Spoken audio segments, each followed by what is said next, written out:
got to stand up strong, face the truth about themselves, to understand what went wrong. I know we can find a way. I know we can find a way. I know we can find a way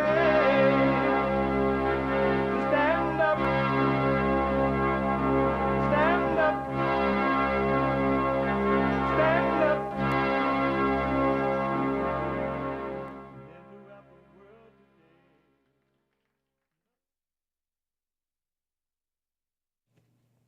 today. Uniting the races with truth instead of dividing them with lies. We're also rebuilding the family. Testing 1, 2, 3. I'm trying to hear myself here. Hold on. Testing, testing, testing. Okay, now I think I can hear myself coming back. That was me. I fucked with you. I messed with What? your headphones.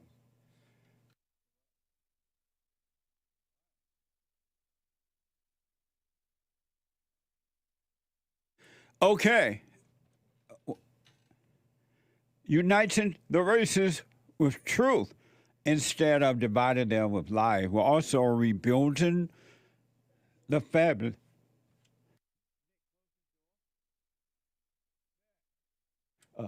Rebuilding the family by rebuilding the man. I am Jesse Lee Peterson. Good morning. Welcome to the show. It's Thursday again. Already, can you believe that? It is Thursday again. And tomorrow, if the Lord is willing and the creek don't rise, and it should happen, it is Friday.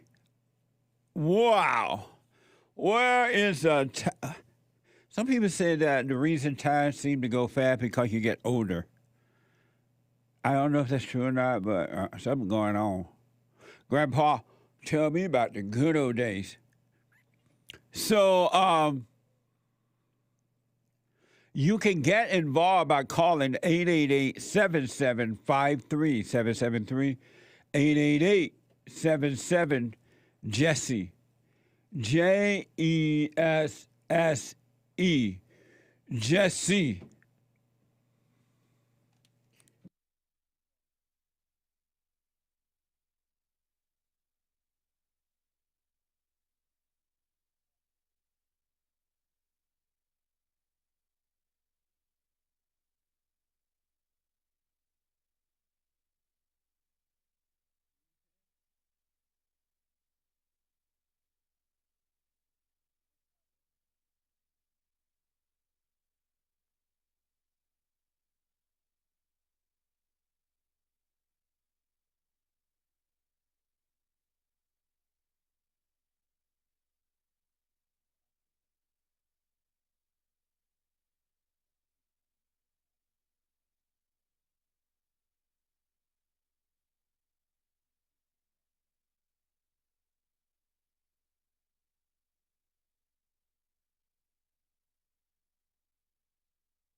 Testing. Test, test. 1, 2, 3. Test, test. Thank you.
Amazing.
right, folks, we're back.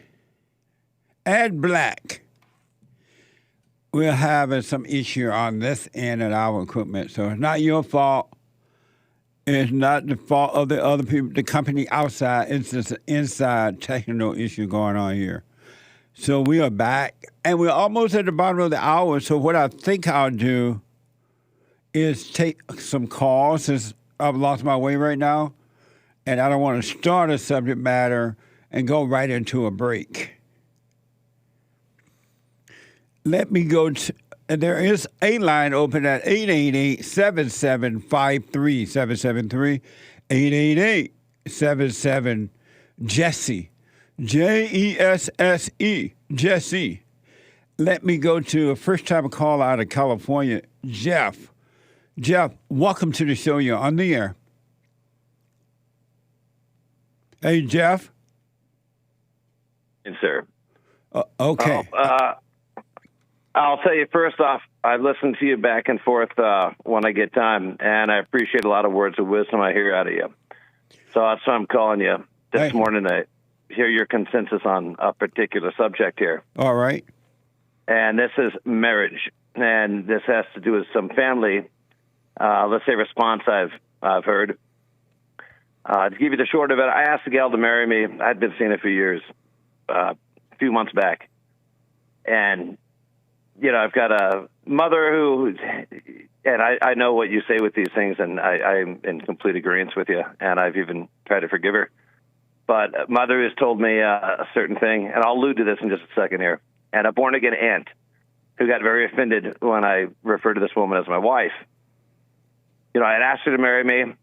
I have not gone through the, let's say, legal process. I didn't have the big celebration and the paperwork, but I asked her to marry me. She said yes. Right. Okay. I had friends and people that were around for this when it happened, and we lived quite happily, working on, you know, what happens when you get married. But I guess, to put it this way, the guff I got was, well, you're not actually married yet. Okay.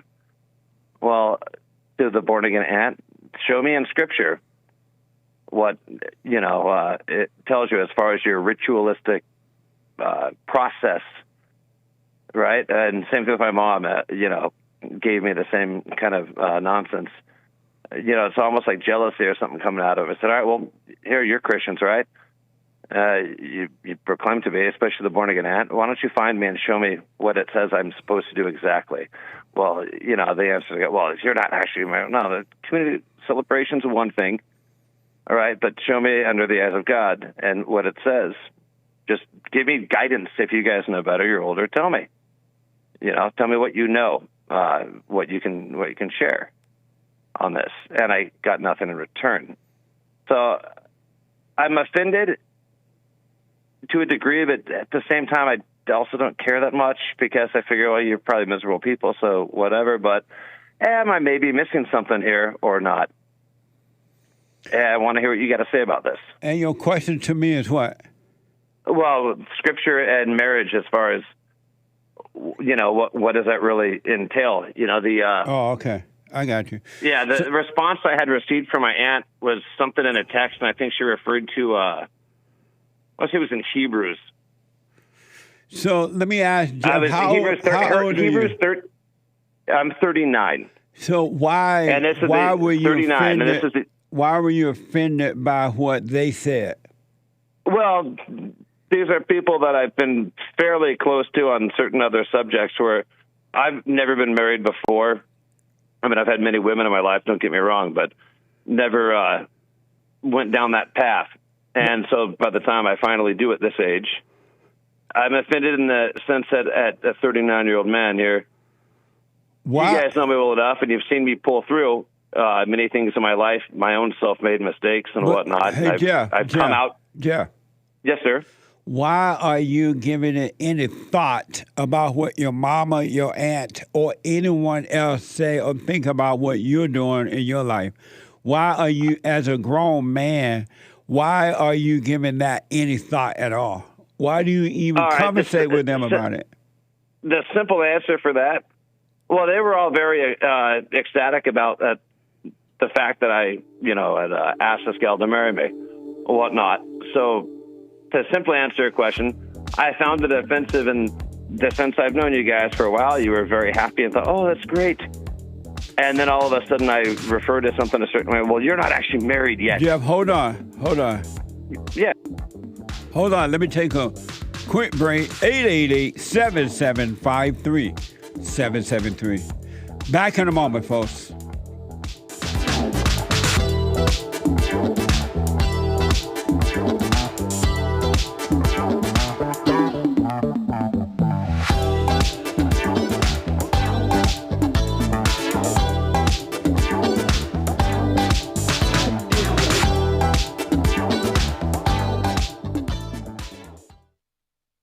You can't run from evil within yourself or outside of self. You got to deal with it. And you need good in order to deal with evil. And God is good. You need to return to the Father. And you'll see within you, he will fight the battle for you. And he will fight it without, because he will show you how to deal with it. And you will have no fear. Love God with all your heart, all your soul, all your might, along with nothing else. Nothing else means yourself, your children, your wife, your things, your ego, your reputation, and all that. You can't care about any of that. The children of anger will use it to control you. But if you love God, he will renew your mind, and none of those things will be before him. And so when they go after you, oh, well, you may take my body, you may take my things, but you're not going to take my soul. And that's a true reality.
So I didn't do my Bible thumping Thursday thing because of the horrible beginning at the top of this first hour here.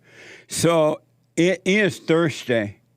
And as you know, if you've been listening for one day, you would know that every Thursday is Bible Thumper Thursday.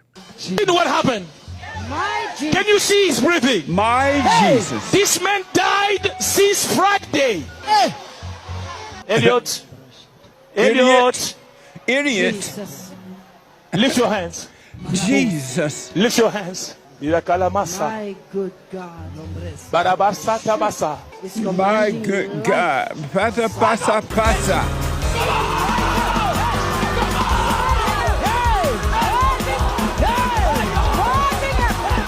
Idiot came alive.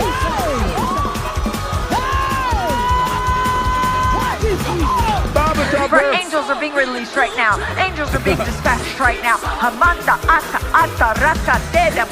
think in Christian circles we have a very difficult time recognizing emotion. Self-control is my ability to enter into those tears, my ability to embrace that emotion. Now you see why Christianity is not working? I don't even know why Allah U'aba people or anyone bother to hate Christianity. It's not working. It has no effect. I can see if it had some effect for the good, but it's so watered down, and you had an idiot rising up in a casket that wasn't really there. And they're like, my God. What the? They have turned Christianity into a showcase. Anyway, let me go back to Jeff, our first-time caller out of California. And Jeff proposed to his girlfriend, and his mama and Baba Thumper aunt is upset, and Jeff cares about it. Hey, Jeff? Yes, sir. Why do you take any thought or concern about what your mama and your aunt or anyone else think about your life? Why are you... Well, part of that would probably have to go down to pride and ego, but I would actually take this a little further and say, like I told you, they were all ecstatic about this before, but the fact I refer to her as a wife now... But why not just give them the finger and just live your life? Oh, well, I've already done that. I've already done that to them. No problem. I didn't care. Have you forgiven your mother? They have to think. Oh, hell yeah. Sorry, but yes, absolutely, sir, without a doubt. You went and told I told your her mother how she drove my father away as well years back. I've already let her know what time it is, and I basically silenced them both. I guess my question to you is, where do you stand on this? And I'll elaborate just briefly on this. The upsetting factor, especially with Bible Thumper aunt, and same with my mother, was when I referred to this gal as my wife. And the issue is, you're not legally married. Okay, well, when did this come about to be? And then find me something in Scripture. But Jeff, you're making a mistake. From Hebrews. Yeah. When you refer to this woman as your wife, and they rejected that, you made a mistake responding back to that. They don't have a right to reject to what you do, and you don't have a right to respond to them. Why are you doing that? Well, here's the thing. Like I said, it went a little silent, and I'm not responding now. I would say I kindly disagree in the sense that it was offensive when I was sent something offensive by my aunt, and that was Hebrews 13:4. But why was that in return? Why was that offensive to you? Why? Well, because it looked like she was talking some nonsense, maybe, and but that's her nonsense. Hold on, you're right, sir. That's her nonsense, and it had nothing to do with you. Why you respond? No, it's an internal. It's projection. But why you respond to her nonsense? You just have two devils arguing back and forth. You're correct on this. In hindsight, and after listening to some more things, I completely agree with that. My actual question, though, on this subject is, and as I challenged that aunt and my mother to do, my mother, her father was a preacher. In fact, he knew Billy Graham way back in the day. Well, let me just do this gone to school together, right? So let me they just both come ask from you a this question cloth. about the marriage thing.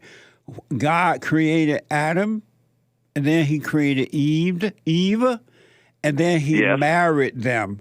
And the reason for that, because he brought them under his umbrella, meaning that with his help, he could guide them into marriage so that marriage can last until death do you part, right? But if they were not... Well, that's how it's supposed to be. Right. So my actual question to you is, am I missing something? I don't care what these two dumb women think. They've got their own failures and miserable issues in life, and that's not my problem. They try to put me into it, and it upset me a little bit. But I also figure, hey, I'm going to ask a guy who I have some respect for. That's why I'm speaking with you now. If you're going to be with this woman like that, I would recommend you get married. That way God can help you. Well, that's the plan. See, that's the whole thing. I'm not opposed to it, but right. a piece of government paper or, a man in a robe or a man with a collar doesn't know my wife or myself better than I do, and doesn't change our union. That's right. The government it doesn't make me a more faithful man or anything else. Right. The government is only involved because it wants your money and it wants to control you. The government, you should not have to get a marriage license. It doesn't make. It's only for government control. It's a socialist program. And that's where my question comes to be on this is. Spiritually, people, you would not be wrong if you didn't do it that way. If you got married, fine, but spiritually, you would not. I love my wife immensely, and like I said, at 39 years old, I made this decision. I know, okay, I'm done with everything else or anything else. I know where I stand. Right. So just live your life. I know where this woman stands, and here we are. Right. So I don't see where the problem is or where the offense comes from, especially from these two people who but Jeff, one especially very devout and whatnot. And hey, Jeff, again, my challenge was to cite me your scripture. Yeah, go ahead. Calm down. What I'm trying to help you to see is that you are making a mistake in giving what they think or say one iota of a thought. It shouldn't even be a thought to you at all, and let them think and do what they want, and you just live your life. You don't need to prove anything. You don't need to argue back with them. You don't need to be offended or anything. That's what I was trying to clarify with you, Jesse, is I don't give a damn about them and what they think. I was asking you because you probably have a whole lot more research. Yeah, I would recommend if you're going to live with this woman and you want her to be your wife, that you do get married. Now, I guess it's a law of the land where it says you need marriage license. I don't know if you're going to go to jail if you don't get it, but I would. No, there's assets you have online. I'm more speaking under the eyes of God. Yeah, I would, and looking at this. Yeah, that's what I'm trying to get your I would opinion recommend. on. Yeah, get married under the umbrella of God if you're going to be with this woman. So, what does under the umbrella of God mean? Meaning that you get married and you guys make a promise to God to. Well, we did that. So you talking about courthouse paperwork or like, where do you draw the line? Well, I can't. That's where my question is. I couldn't find anything in Scripture. I think Jesus attended a wedding in Canaan. But yeah. I can't recommend that you get a license or not get a license. That's between you and your wife, right? And I understand that. I'm asking you you're a preacher, right, sir? So from your biblical studying and whatnot, where would you stand on that? Not on the legal aspect, just do you have a specific way of I would recommend, or seeing this? Yeah, I would recommend. I was shocked I was given a bunch of crap. Hold on, Jeff. People. Hold on. Sean, I don't know if he can hear me or not, but I'm telling him to get married, but he just keep going back to them. Let me go to Matthew out of Oregon. Matthew, welcome to the show. You're on the air. Sean is talking to Jeff. Matthew, welcome to the show. Appreciate it. Can you hear me, Matthew? I hear you loud and clear. Okay. I was wondering because I don't think Jeff was able to hear me. Go ahead. Yeah, no, it sounded like he was stuck on his mom and aunt. Speak into the phone and a little louder. Yeah, I said it sounded like he was stuck on his mom and aunt when I was listening. Oh, okay. All right. I had a little story I wanted to tell and had a question I was going to ask, if you don't mind. So I had an issue where at work, a group of people made up like a bunch of false allegations. Like they said I brought a gun to work, all this stuff, and I got put on paid leave for a week or so, and the HR representatives and all of them, they looked at all of it and they came out and said, it was just a bunch of bogus nonsense, that there was no merit to anything they said. They looked at all the security cameras and everything like that. And one of the kind of the stories I wanted to share was kind of about the identity aspect. Was when I was kind of going through that, I was paying attention to my thoughts, and I just noticed how they were just racing, and like the devil was trying to get me to panic. And I kind of just had this moment where I was just sitting with it, and I just observed it, and I realized all this is it's my identity not wanting to die. You know, like I associated so much of an identity with something like with work or with all of this, you know, and it was like this identity that I was scared to lose all that. And once I kind of acknowledged that, all of a sudden this like peace just went over me. So I know you've kind of mentioned things like that a little bit before. I just wanted to bring that up. And that's why that happened, so that you could see your connection to the false identity, which is to the world. And when that, as you just said, when it happened, instead of overreacting, you watch this thing that's inside your mind and emotion reacting. It's overreacting with fear and, oh, you're going to lose your job, you're going to lose this. And if you don't give in to that, you will overcome that by being still and just watching. That was perfect, Matthew. Yeah, well, Jesse, I mean, you've changed my life, man. I appreciate it. And I want to encourage you, whenever anything happens outside of you or in the mind and emotion, all you need to do is watch this thing overreacting, becoming emotional, becoming afraid, or becoming lonely, or whatever. All you need to do is watch it, and you will clearly start to see that it's not you, and I'm speaking through you to other people. It's not you. 100%. It was never you, and you have kept it alive by overreacting. But you overcome it by not reacting to it. Beautiful, man.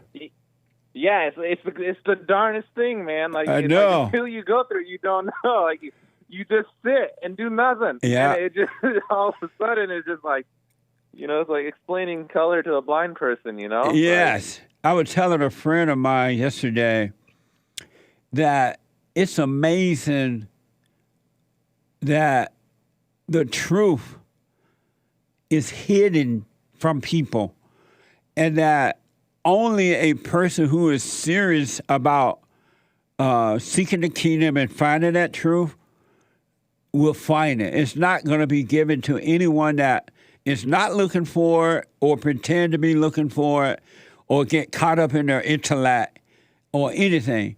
And it's so amazing how it is a treasure of gold, and it is life, and it's like something that we totally forgot. But once it's revealed to you, you remember it. You remember that which that you have forgotten. But it's so interesting that it seemed to be lost, but it's really right at hand, and it's life, and it is something you can't make yourself see. I can hardly explain to him, as I can't now, how amazing it is that the truth, real life, the Spirit of God is hidden from those who don't want it. It only will be given to the person that work on themselves and keep their eyes on themselves. And it will reveal itself. And it's like, I can't find the word for it. It's amazing. Well, like, the worst part about it, though, Jesse, is, like, once you see it, you can't unsee it. I can't, you know, like... Well, that's not the worst. That's the beauty of it. Once you see... I know, I'm just joking. Yeah, the once you see, you cannot unsee. That is true. Yeah. And you want more of it, and more, and more, and more. You want more. It's like fresh water. You ever had in the water all day, and you went down to the creek, and there's some fresh water that's running down the creek, and you taste it. You sit there and drink the whole creek. So amazing. Yeah, no, it's like it's beautiful. Like, absolutely. Like, once you see it, like, it's incredible. But I was just teasing the fact that, like, I'm looking for someone to tell me that I'm wrong or something, like, you know, just it can't be, you know. But, like, once you see it, you can't, you know. You're like, there it is, you know. Right. Like, absolutely. But man. so my question was kind of on the line of, like, there's the aspect of letting go and letting God, and then not seeking vengeance. But where do you also find the balance of protecting yourself versus vengeance? And the context behind that is kind of like, at work, I know what was done to me was purely like retaliatory. You know, it was a completely malicious attack by a few of the coworkers for multiple reasons. You know, some of them retaliatory for bringing up safety concerns, and other retaliatory because, you know, I think I can share this with you because you understand these people, they see the light in me, and they hate it, and they want to destroy it. So I'm trying to find this balance of, like, you know, do I just kind of keep moving this on or let go, or do I, you know, file a lawsuit? Do I get these guys fired and go to HR, you know? But at some point, is that seeking vengeance, or is that, you know, setting consequences? You know, like I've been struggling lately with where is that line of, like, you know, turn the other cheek versus, hey, you know, there needs to be consequences. What I would highly recommend is that you watch the thoughts and feelings and what they're telling you to do and not do it. Yeah. And I would absolutely want to strongly encourage you to never, ever, ever, but never, ever, ever, ever, if you want real life, try to get revenge against anyone. And that is because revenge is evil. Revenge is of the devil. And what you do to others, you're really doing it to yourself. So you're bringing hell upon yourself to try to get revenge. And you should understand that for whatever reason those people tried to hurt you, it was because they're living in hell themselves and they're trying to find a thrill so they could call it life. Now, you need to see 100%. You need to see if you're doing this to get revenge by watching those thoughts and emotions. And if you don't see that you're doing it for revenge and these people have done you wrong legally, then you have a right to whatever you need to do in court or whatever. But do not do it if you feel anything about it at all. If you don't see clearly what to do nothing. And definitely never try to get revenge because those people are working on behalf of the devil, of evil, just as evil is trying to tell you to get revenge. It's the same spirit. So never get revenge. You're bringing that upon yourself. 100%, I agree. And the reason I use the word revenge versus like justice is like the confusion that I have a little bit, or the clarity that I'm looking to help you guide me, is that it's like I feel nothing for these people. You know, like I don't have anger for them. I don't have, like I see exactly what it is, right? Like I saw this coming from a mile away because you know every day, every night I do the silent prayer. But did you lose it? You didn't lose your job, right? No, I haven't lost my job yet. And you didn't lose finance or anything, right? No, I didn't lose finance, but I feel like these people have been doing this for a while. It's cost me opportunity. It's cost me promotions within the job, you know. And they're essentially, you know, they're slowly setting me up to, you know, get trapped into a position where I could lose my job, or I could, you know, eventually.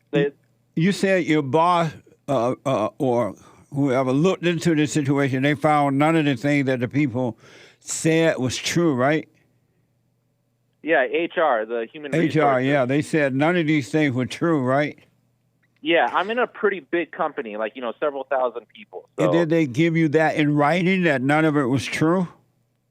Yeah, I have it in writing. I have non-formal reports in writing, and then I have formal reports in writing that are coming here in a day or two. Well, I would keep that in writing at hand, and if a promotion comes up and whoever is making the decision about whether they want to promote you or not, if they bring that up, just show them the paper from HR that what was said was not true. I didn't do those things, right? And then they should still give you the promotion. Okay. But I would totally understand that the people that tried to hurt you are evil, and anyone that has anger is evil, and I would give it no more thought than that, and you'll be fine. But you need to see clearly for yourself, not just because I said it. Yeah, that's what I'm getting at, is just the clear part. And just real quickly, I know you're... Hold on, buddy. Hold on, Master. Let me take a quick break.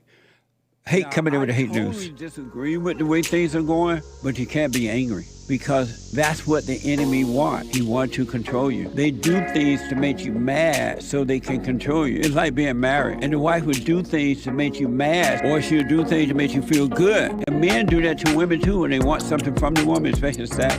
They'll make her feel good or they'll make her angry. And the woman's gonna have to say, you don't want to be angry. You want to speak up. You want to disagree with what's going on. It's wrong, but do not be angry. Then you won't have fear. You won't have doubt. You won't have worries. You'll be able to see, but you got to stay away from anger. That's why you must forgive your mothers and your fathers so that you can overcome the spirit of anger. It's a spirit and it's wicked. Nothing good in anger because it has no love, folks. You need love to defeat evil. And love is not a weakness. It's a strength. It's from God. It's His nature.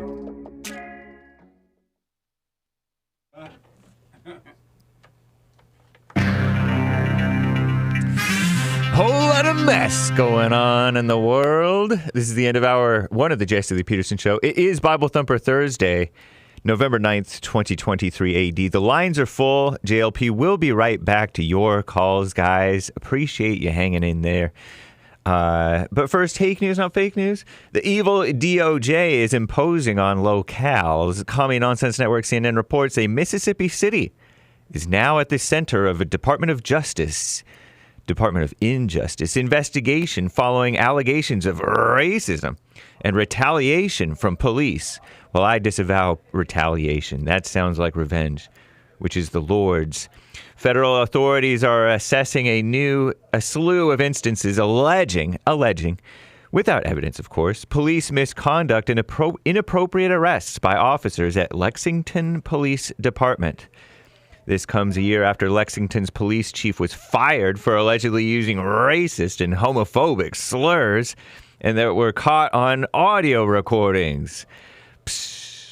Rhino so-called debate last night. 5 Republican presidential candidates faced off in Miami on Wednesday. In Florida, last night, in the third primary debate of the 2024 so-called election cycle as they vied to be an alternative to the party's frontrunner, our greatest president, Donald J. Trump. Among these sparring candidates, not scarring, former South Carolina Governor Rhino Nikki Haley, Florida Governor Ron DeSantis, and of course Vivek Ramaswamy dominated the debate as they traded barbs with each other and called for new leadership. Foreign policy was the primary focus as the candidates all pledged to support Israel and united in opposing Hamas. Iran and China, too. They're opposing Iran and China. Trump skipped the debate, of course, as with the 2 previous ones. He was instead headlining a rally of his own in Florida, just a few miles away in the Miami area. Isn't that nice? Meanwhile, in Israel, they claim they've destroyed 130 Hamas tunnel shafts amid an expansion of their ground invasion in Gaza. Soldiers are thwarting Hamas terrorist infrastructure, says the IDF, Israeli Defense Forces, pushing back against the evil UN war crimes accusations. Israel declared war on Hamas October 7th after the militants killed 1,400 people in Israel and kidnapped about 240 others, according to the IDF. The ensuing Israeli assault on Gaza has plunged the Gaza Strip into a crisis with mass displacement, severe shortages of food, water, medical supplies. Israel's attacks have killed at least 10,500 people and injured more than 26,000 others in Gaza since the war began, according to a Wednesday report by the Hamas-controlled Palestinian Ministry of Health, drawing from sources in the enclave. Scapegoating IG for the messed up kids. Meta CEO Mark Zuckerberg, not a Christian, is facing allegations that he personally and repeatedly rejected proposals to improve teen mental health on Facebook and Instagram. Are teens even on Facebook? Maybe. According to a newly unsealed documents, Zuckerberg shut down a proposal from his top executives that would have disabled Instagram's so-called beauty filters. Critics say that the face-altering technology allegedly harms teens' mental health by promoting unrealistic body image expectations. but Zuckerberg asserted that there was demand for the filters and that he has seen no data suggesting that they were harmful. Other newly unveiled allegations in the lawsuit accuse Meta of exploiting the psychology of adolescent brains and allege that Zuckerberg himself established the goals for the company to increase the amount of time users spend on Instagram. Sounds like a responsible CEO to me. Islamophobia. 1,283 reports of anti-Arab and Islamophobic bias. So says the far-left Evil Care Council on American Islamic Relations. They say that they've received that many reports last month. So claim the victim-minded, right? The so-called nation of the United States' largest Muslim advocacy group called the Rise in Bias Incident appalling and unprecedented. I'm James Hake. Now back to JLP, Hour 2.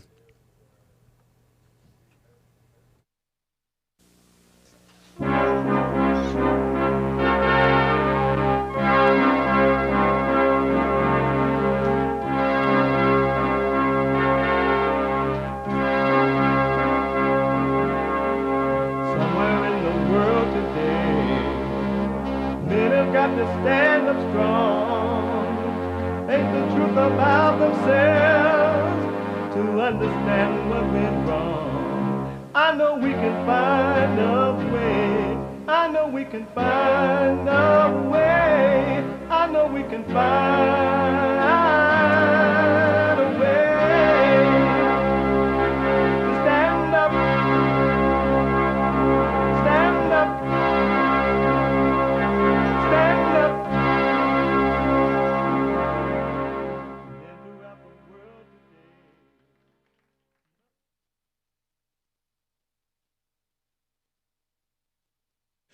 Uniting the races with truth instead of dividing them with lies. We're also rebuilding the family by rebuilding the man. I am Jesse Lee Peterson. Welcome to the second hour of the show today. Hopefully we can get this thing started. Let's get it started in here. Let's get it started in here. Bible Thumper. Bible Thumper. You can get involved by calling 888-7753-773, 888-77-JESSE, Jesse, Jesse. My biblical question for this week, and it's a doozy. Who or what gave you the impression you have of your mother and or grandmother? Who or what gave you the impression that you have of your mother and of your grandmother if you were raised by your grandmother? A lot of people are influenced by their grandmother. We have every way that you can watch and support the show listed on JesseLeePeterson.com/show. JesseLeePeterson.com/show. And if you're out and about doing what you're doing, running away from the cartel, did you hear down in the Texas border there somewhere? Cartels are roaming the place with guns. What the? My country is gone. It's no longer tears of thee. So no matter what you're doing, hiding from the cartels, or you're paying them to get you over here, or whatever, or whatever, you can listen to the show and podcast it later, but you can listen by going to calling the listen line on TalkStream Live at 641-793-1500, 641-793-1500. And don't forget to follow us on Rumble. You got to know how to Rumble. .com/Jesse Lee Peterson and cozy.tv/JLP, where Christ is King. Cozy.tv/JLP. And to donate and have your comments read out loud, go to buymeacoffee.com/JLP Talk, buymeacoffee.com/JLP Talk, and rebuildingtheman.com. rebuildingtheman.com. It's Thursday. It's the second hour already. And every Thursday is... This is Trump. Bible Thumper Thursday. I know I'm supposed to go to my seat now, but my mama's a 10-year cancer survivor, and she's standing right there. Wave your hand, mama. 34 treatments of radiation. You can't tell me. Wave your hand, mama. Come here, somebody beside you don't understand your praise, but I want you to grab somebody around you that don't mind dancing, and I want you to hit the floor right now. My mom is my shepherd. I shall not want. She restores my soul. I will not be scared because my mom is always near me. You will emerge from that as an atheist. Don't y'all let mama dance by herself. I became so appreciative of my mother. Mama, can you hear me? Mama cooking bread. She wore dirty ratty scarves around her head, always on her knees trying to please. Mama, can you hear me? Mama, can you hear me? Mama is God. Who or what gave you the impression of your mama? Amazing. Let me go quickly back to Matthew out of Oregon. And Matthew had some conflict at work. He dealt with it amazingly so far. And I think he had another question. I had to put him on hold there. Matthew. Hello, sir. Okay. Did you have another question? That was it.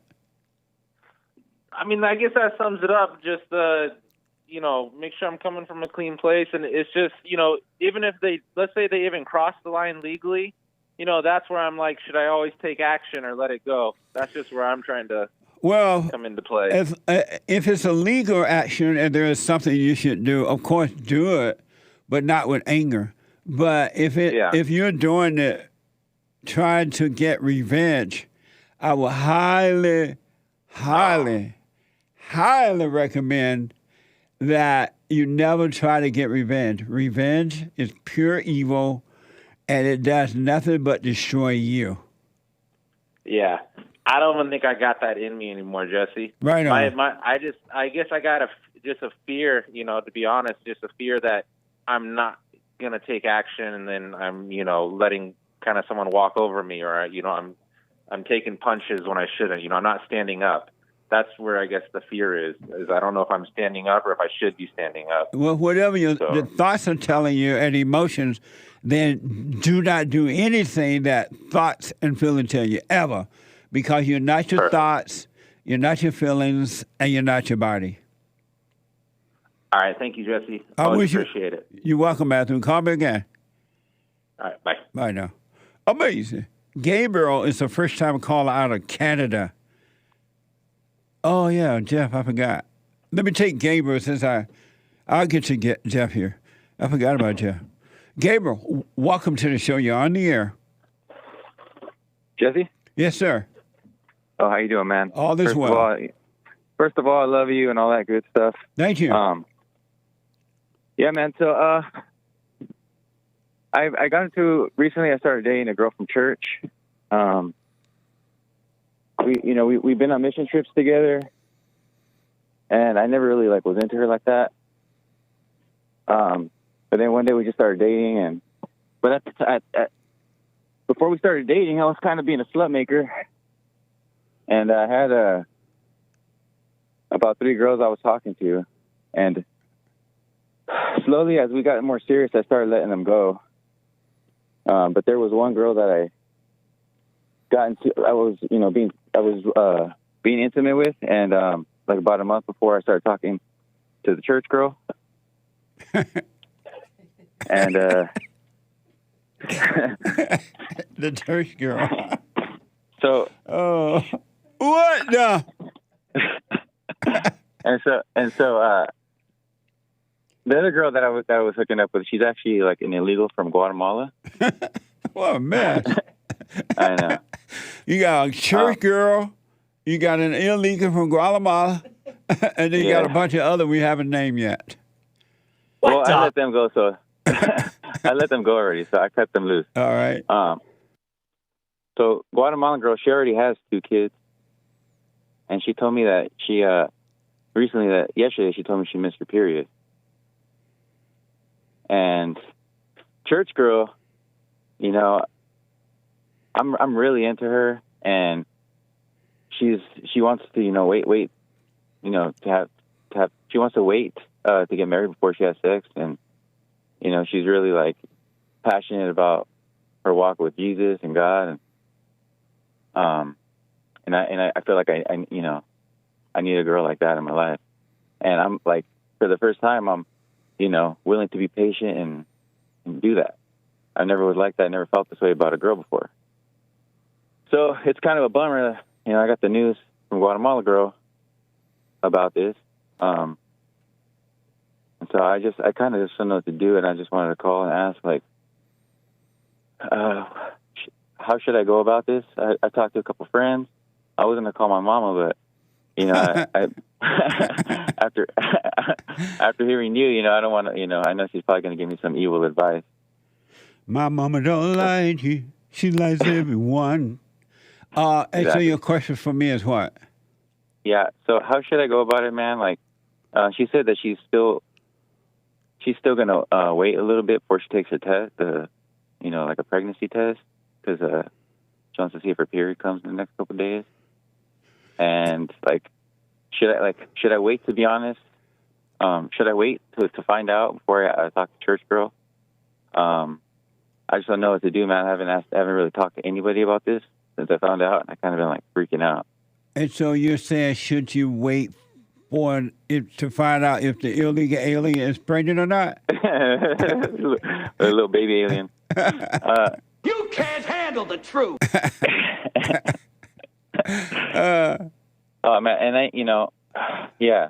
Are you asking me if you should wait before you tell the church girl about the illegal alien, or before you start talking to the church girl to date her? Yeah, should I? Yeah, should I wait to tell the church girl before I find out, like, for sure what's going on? Should you wait to tell the church girl that the illegal alien girl may be pregnant? Yeah. Oh, I see. Why do you think you need to tell the church girl at all? Just, you know, because I feel guilty. She called me like right after I found out, and she was being all sweet and everything, and I was, you know, just. And then she felt that I was sad, and she was like, "What's wrong?" And I was like, "Nothing, you know." But I feel all that guilt. And why do you feel guilt? Well, because you know, this chick's pretty sweet. She's, you know, I just don't want to hurt her. And where's the guilt coming from? Probably from my emotions passed down by my mama. And where's the guilt coming from?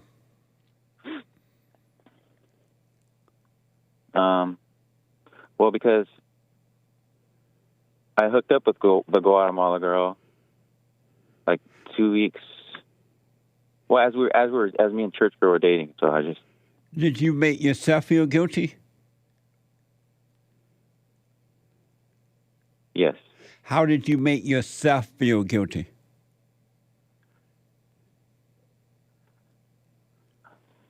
I just created false burdens, I guess. I'm sorry? Threw them on myself. I created false burdens and threw them on myself. How did you do that? I guess by thinking of the future and what could happen, the what ifs. And were those your thoughts? I guess not. Were they? No.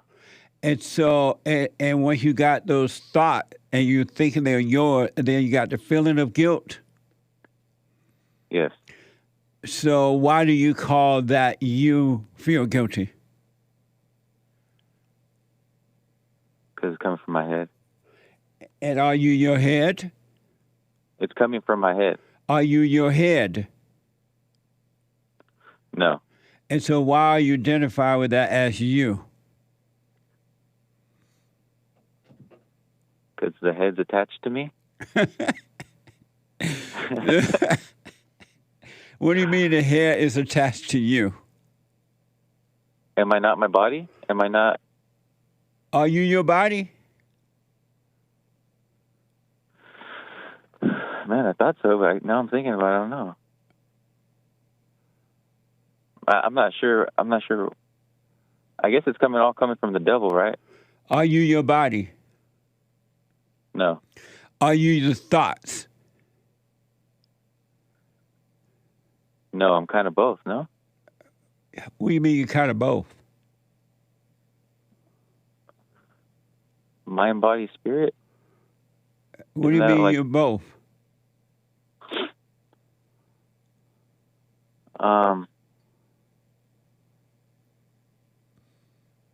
I don't know how to answer that. Do you create your own thoughts? I thought I did. And how do you do it? But after listening to you, I think it's the devil. How do you create your own thoughts? What are the steps to creating your own thoughts? I'm not sure. I never thought about that.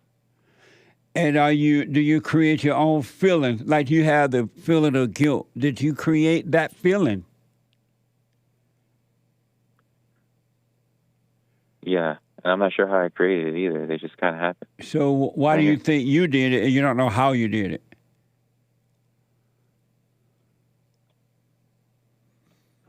I don't know. Dang, you got some good questions, man. I don't know.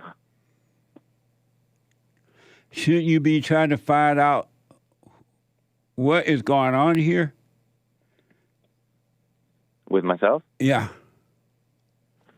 Because you think that you create the thoughts that created the guilt. Now you're about to tell the Christian girl your business when you shouldn't be doing that at all, which would set up another problem for you. It would just cause another problem.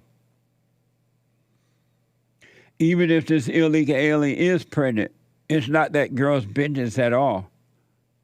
Okay. All right. And so if she is pregnant and, if she ends up having the baby, like, should I stick with the church girl? Because I know I heard you say, like, you could raise a kid. You don't have to be with somebody. Right. Why did you get involved with an illegal alien who already had 2 children? Man, I always hear your voice too when I'm with the illegal. I'm like, what am I doing? What a mess. Why'd you get with an illegal alien who already had children? Because, man, lust, Yeah. He's really attractive. And now look what trouble attraction have gotten you into. I know. And you listen to the devil like, look, she is so attractive. And she is illegal alien, and she has 2 children. Get that. And you went for it. And now you're creating another problem because you listen to thoughts and feelings. Yeah. And then you're still listening to thoughts and feelings. So now you feel guilty because this church girl's in the picture. And now you're about to tell, Satan is saying, tell the church girl. And you're about to tell the church girl, and she's going to judge you for a lifetime. Well, okay, I won't tell her then. I mean, I was kind of, I was gonna, I kind of wanted to wait anyways, but I guess I'm just not gonna tell her at all. But it's gonna have to come up eventually, right? If Guatemala. But you don't know that here. because you don't even know if this girl is pregnant or not.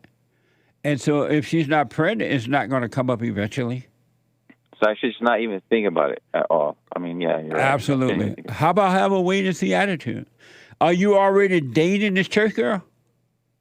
Yeah, man, we've been dating. Y'all officially boyfriend girlfriend? No. So you're just dating without the title at this point?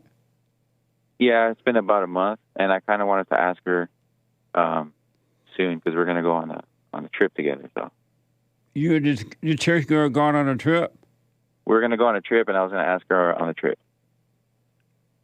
You with a bunch of people or just the 2 of you? No, just the 2 of us. And you're going to ask her to date you when you go on the trip? Yeah, I was going to ask her, I was going to make it official. And why do you want her? Well, I've never felt this way about a girl before. Yes, you have.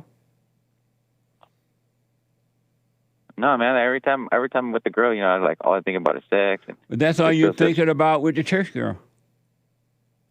Because she said no sex now, and so now you're thinking, I'm going to marry her so I can get sex.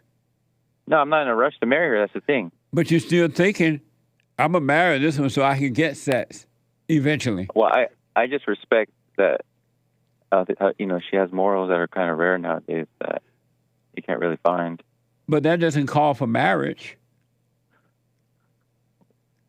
Well, I mean, I'm not thinking about marriage right now. I'm just kind of wanting to take it slowly and just, you know, kind of build a life for her. You want to take it slowly and build a life with her? Yeah. And why? Because I think she's perfect. She's not perfect. Well, I know that she's a woman, but she's not perfect, and she's a church girl. Some of the most dangerous women are the church girls. Mm. They talk about Jesus. They act like they really love Jesus, and it's all an act.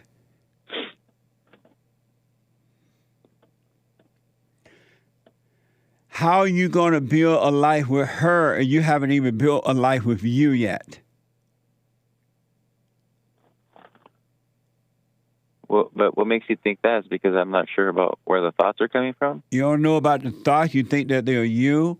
You don't know about the feelings. You think that they're you. You think that your body is you. You already made a mess with the illegal aliens, gal, and you're looking for something with this church girl that you think gonna fulfill you, and it's not at all. It's just gonna bring more problems. You're excited that she said, oh, I want to wait until I get married. And that's another thrill for you. Well, to be honest, I wasn't excited, but it's a thrill for you thinking that you're going to marry a woman who says she want to wait until she get married. Is she a virgin? Yeah. And that's exciting, huh? No, not really. It's a mess. So here's what I recommend. Are you doing the silent prayer? No. And why not? Because I'm still stuck with the hooping and hollering. But I mean, I don't hoop and holler. I just hoop and holler in my head. So. Have you gone and forgiven your mother? Oh yeah. You went to her? Yeah, definitely. She actually lived with me for a little bit, and we had that conversation. And of course, she stormed out and ended up leaving. No. But, yeah, but our relationship's good now. You and your mother relationship is good? Yeah. And my dad, he did. Oh, yes, okay. And why not do the silent prayer so you can see clearly? I will start today. Why haven't you done it so you can see clearly? Because God said to be present all the time, pray without ceasing. And that means to be in the present all the time rather than in the imagination. All thoughts are all lies all the time, and they're all evil. Even the so-called good ones and the bad ones are evil. There's nothing true about them at all.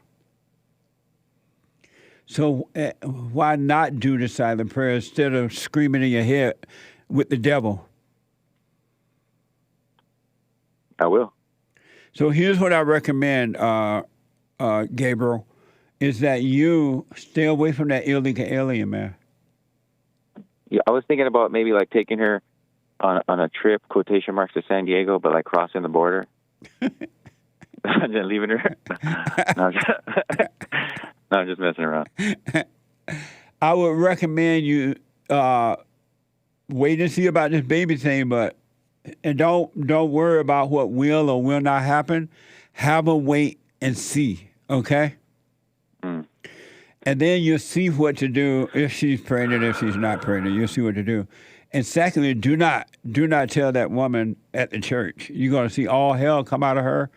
And even if this woman is not pregnant, she's going to accuse you forever of having sex with different women. And then you'll spend the rest of your life trying to prove to her that you're not doing it. All in the name of Jesus. All in the name of Jesus. So I would just not do that, and then I would work on myself. I'm not telling you not to go out with the church girl, but stay away from the sex. And just, I like the fact that you haven't called her your girlfriend yet, and she hasn't called you boyfriend, because once you do that, it's going to change everything. It's going to feel like ownership. It's going to feel like now you got to live up to something. It's going to feel like now you got to prove something. And you said you want to marry her, right? Yeah, I never wanted to marry. I didn't ever want to marry anybody before, you know. Right. But like that, it seems right with her. Is there a difference between want, which is that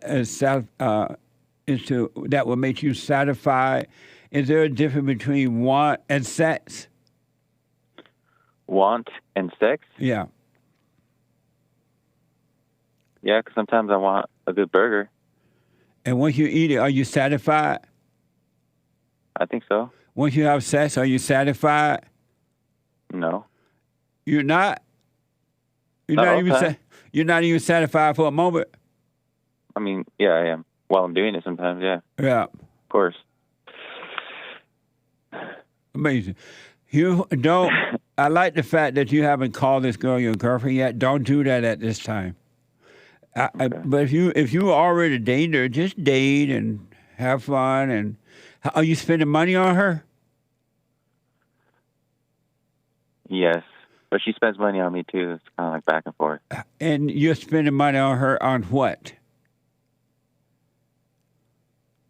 Just lunch and stuff. You buy her lunch? Yeah. You buy her clothes? Lunch, coffee. No, I haven't done none of that yet. You bought her groceries? No.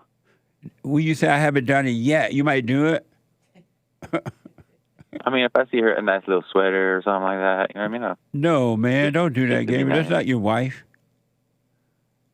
Women hate men that do that. You make them not want you but your money.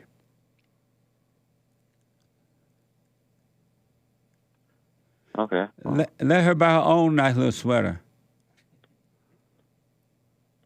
So here's what I recommend, man, 'cause I got to run. Do the silent prayer, have a wait and see, and doubt every thought. All thoughts are from evil except practical thoughts. Doubt every thought and just stay present, and then God will guide you. He really, really will. But if you get in your head thinking about the future or the past or what if, then you're being guided by the devil, by evil. And all decisions that come from evil, which is in the mind, will always be wrong all the time. Understood, man. So stay away from the thoughts. That way you don't have the fear and what might happen. So if I'll just stay in the present. I'm just saying. So if she does end up being pregnant, though, is that just me thinking again? I mean, that's you thinking again. Why don't you wait and see? Because the illegal alien may be lying that she's pregnant just to try to get you to marry her, so she can become a citizen, and then she's going to dump you anyway. But I don't think I would marry her. Right. I'm just saying, when they have babies in Canada, do they become a citizen? When the mama has a baby in Canada, does the mama become a citizen of Canada? You talking to me? Uh-huh. Oh, I thought you were talking to Anchor Baby. I don't know. Is that the case? I don't know. I'm asking. In Canada? Right. Because over here in America, if an illegal alien have a baby on this side of the borders, then they become a citizen of the country because the baby is a citizen. Oh, really? Yeah. Oh, dang. And so I don't know, but this woman, I don't know what the laws are, the rules are in Canada, but this woman could be trying to make herself get baby. Oh, I'm not in Canada. I'm from San Jose, California. Oh, they have Canada here for some reason. Oh, no. I'm a Mexican. Oh, what the? Okay, they had Canada. They got San Jose, California now. Sean made a mistake there. He's sorry. And so, but I know once she has a baby in this country, that she'll become a citizen because the baby is a citizen. I didn't know that. Yeah. That's how the anchor baby did it. Wait, so his mama's a citizen? Oh yeah, she jumped What a across mess. the border 1 minute before he about to drop out.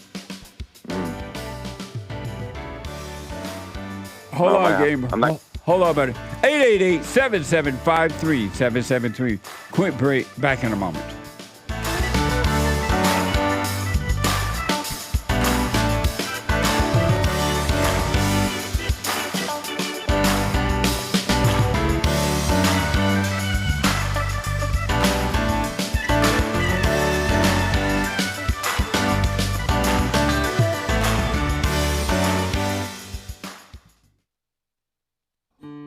We have a counseling service, and I have to admit, thanks to God, it is the best counseling service on this side of heaven. I counsel with men and women, families, individuals around the world. Most people are unhappy, they're miserable, they have rough lives, they're depressed, suicidal, young and old, of all races. I understand, I know why, and I do understand it. Because exactly what's happening in me is happening with everybody outside of me, inside of them. And I've noticed that with those who really, really, really want to understand, they overcome it just like that, out of one counseling session. If you need counseling, you can go to rebuildingtheman.com or call 800-411-2663. 800-411-BOND. Best counseling service on this side of heaven.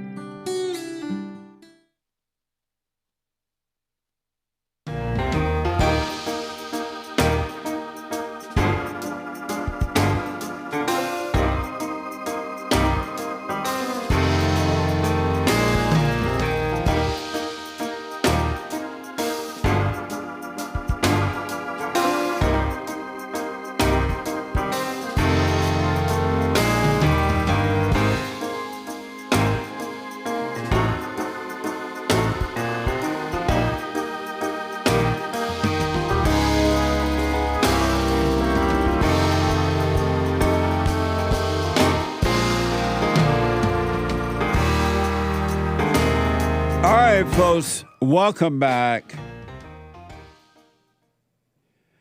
888-775-3773. The Hake Report is coming up at 9 a.m. this morning, at the top of 9 a.m. Pacific time, from 9 to 11 a.m. TheHakeReport.com. And then at 12 noon, the American Anchor Baby. Speaking of anchor babies, the American anchor baby, he's flying high on natural energy on loan from God. The American anchor baby. Brand new episode of the Fallen State.tv. I had an amazing conversation with Aaron Edwards.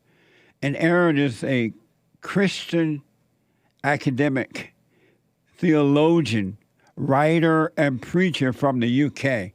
Watch this. Oh, you don't have it? Oh, okay. He doesn't have it. I'll come back to that. One other announcement. For personalized shout-outs, go to, personal shout-outs like birthdays, anniversaries, congratulations, encouragement. Go to Cameo, cameo.com/Jesse Lee Peterson. I do them for you. cameo.com/Jesse Lee Peterson. I have to come back. They don't have the Father State thing ready at this point. Let me go quickly back to Gabriel, not out of Canada, but San Jose, California. So, Gabriel, any other questions about that? No, man. I just got to stay out of my thoughts because while I was on break, I was going back to that thinking. And what were you thinking?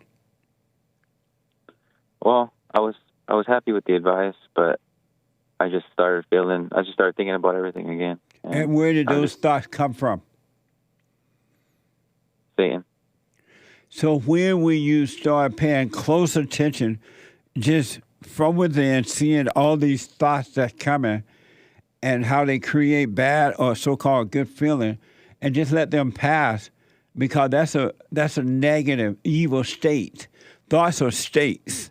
And if you just let them pass, you won't be in those states. You will be free. You got to work on you, man. Yeah. I just started listening to you maybe like about a year ago. Maybe half a year. Okay. So I've just been, doing a lot of that, doing a lot of what you're saying, but I haven't done the silent prayer. I got to work on that too. And I have to tell you as a living witness, because I've been doing the prayer for the last 34, 35 years now, and thank God, for whatever reason, I've never stopped. And I never imagined that at some point life will become so clear to me that it's amazing. I was not seeing life. And it's because he has kept me in the present by way of doing the silent prayer. And during the day, I keep my mind where my body is. And I now know for sure that all thoughts are all lies. There is no future. There is no past. And that there is nothing to think about at all. So you got to work on you, Gabriel. Okay. And so wait and see what the Mexican illegal alien or whatever she Guatemala illegal alien, and see if she's pregnant. Stay away. If she says she's not, stay away from that, because she may be trying to set you up. Yeah. And then with the church girl, go on your little trip, but stay away from the sex part, and don't tell her any of your personal business at all. And don't be acting all like, oh, I got a problem. Don't be acting like you got a problem, because she's going to say, oh, what's wrong? I feel something is wrong. And then make you feel like a baby, and you tell all your business, and that's it. She'll destroy you.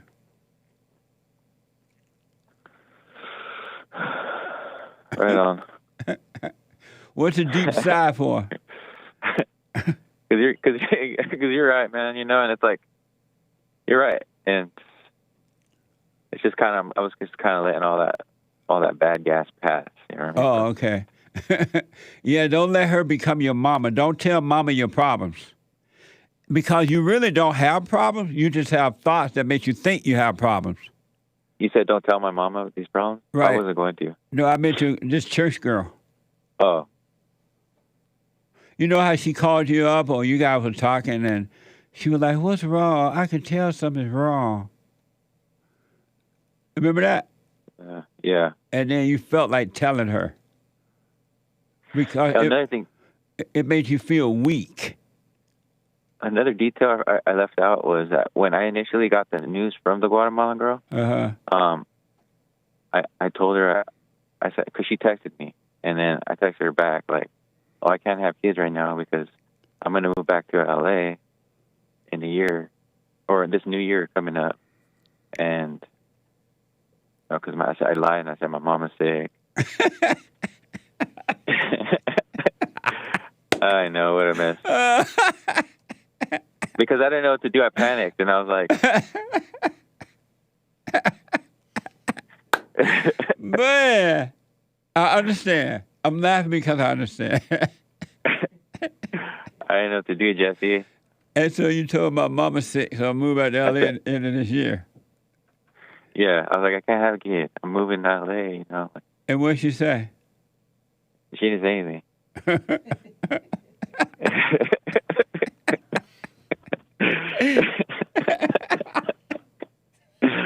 What a mess. Oh, man. Oh, man. I'm happy to give you a good laugh, Jesse. What a mess. So, and mama ain't sick. I know, you lied. Oh, I did. Was that a bad? It was a cowardly way out. Yeah. Because you didn't have to say anything like, oh, okay, go find out for sure. Let me know. Yep. When is she supposed to let you know for sure? Well, she said she's going to wait a couple of days. So. Oh, okay. Because her last period was her last period was on the 8th. Oh, I know what? that for a fact. The 8th of this October. month? Oh, no. No, October. The 8th of October. Okay. And I know that for sure because we were going to have sex.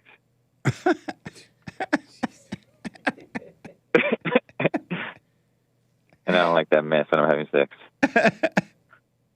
Oh, mess. So I got to go, man. But listen, you know how the thoughts was coming to you during the break? You start having all these thoughts? Yeah. Let those thoughts pass, all of them. Those that make you feel good and those that make you feel bad. They're both wrong. They're both evil. And just do the silent prayer morning and night and watch and have a wait and see. Yes, sir. All right? I guess I'll call back and let you know what's going on. Yeah, let me know what happens. Okay. All right, good talking to you. Okay. You too, brother. Bye. Thank you. Okay. What a mess. The thought gets you in that mess. It's all evil. It has nothing to do with God. It's the devil that you serve because you believe that the thoughts are yours. 888-7753-773. Let me quickly go back to Jeff. Jeff, did you have another question? Yes, Mr. Peterson. Sorry if we had a little bit of an issue. You hear me well right now, right? Go ahead. Yes, sir. All right, cool. Well, first, I just wanted to make sure I kind of clarify with you. We were talking about this. So I already kind of told Mom and Aunt, well, I told my mom what you say to do. Forgive her. I'm not going to all the details, but right. Kind of went silent on that. And I told you about how I still got guff on, calling this gal your wife or whatnot. My question to you is, am I missing something, let's say perhaps on the my relationship with God? Now, I don't feel I am, but you never know. Like you said, all thoughts. Are you, right? So, yeah, are you doing the silent prayer? I'm not extremely familiar with the exact process, but I communicate and speak with God all the time throughout the day. Night, before bed, when I wake up, even in the middle of the night. Are you communicating? You're communicating using words with God? No, in my head all the time and focused very hard. No, you're talking to the devil in your head. God is not in your head. I can see the difference between what thoughts are what, I think. But maybe you can clarify that a little bit with me. I want you to go, I recommend you do the silent prayer at rebuildingtheman.com/prayer. rebuildingtheman.com/prayer, and start doing that because all thoughts are all lies all the time. God said, be still and know me. If you just be still and let all thoughts pass, then you will know God. He will appear. You said rebuilding a man? Yeah, .com/prayer. All right, cool. That was something I've been wanting to look up. I catch most of your stuff off BitChute or something. It depends where, but right. I catch you quite often off BitChute. In fact, that would be my other thing to bring up with you. Let me tell you this. Let me just say this. Do the silent prayer. So, because praying to God in your head, you're only praying to the devil, and it sounds like you're praying, but it's not you at all. Well, I'm not really more praying than I am asking for guidance. Well, if you don't ask and be still, and he'll bring you out of the thoughts, and in the present, he will guide you in all things. All things will be made clear to you. It seemed to work for me so far throughout my adult life with what I've been doing. However, but it's not working. I know there's an influence that comes from somewhere else that's not good. Yeah. And you got to be mindful of that. And as you say, all thoughts, and I agree completely with this, because you get a lot of nonsense that goes in your head throughout the day. Just like the nonsense about your mother and your aunt, that's nonsense that you put up. Did you give any thoughts to what they say or do at all, or for them to make you feel any kind of a way? That's nonsense. You're listening to thoughts and you don't realize it. Well, this is where I'd ask you a question on that one. Now, how would you go about dealing with people that you've, let's say, had decent relationships in life? The aunt, not so much. It's always been just here or there. My mom, well, it's my mom, so it's been back and forth. Got to marry my mom, so she's seen the worst of me, the best of me, all kinds of things, whatever. But when you get offended and upset, you can tell someone to go kick rocks, right? But what's the proper way to go about? You recently were talking about laying your weapon. Nice. Thank you. Thank you, sir. All right. Amazing. So let me find out what's going on.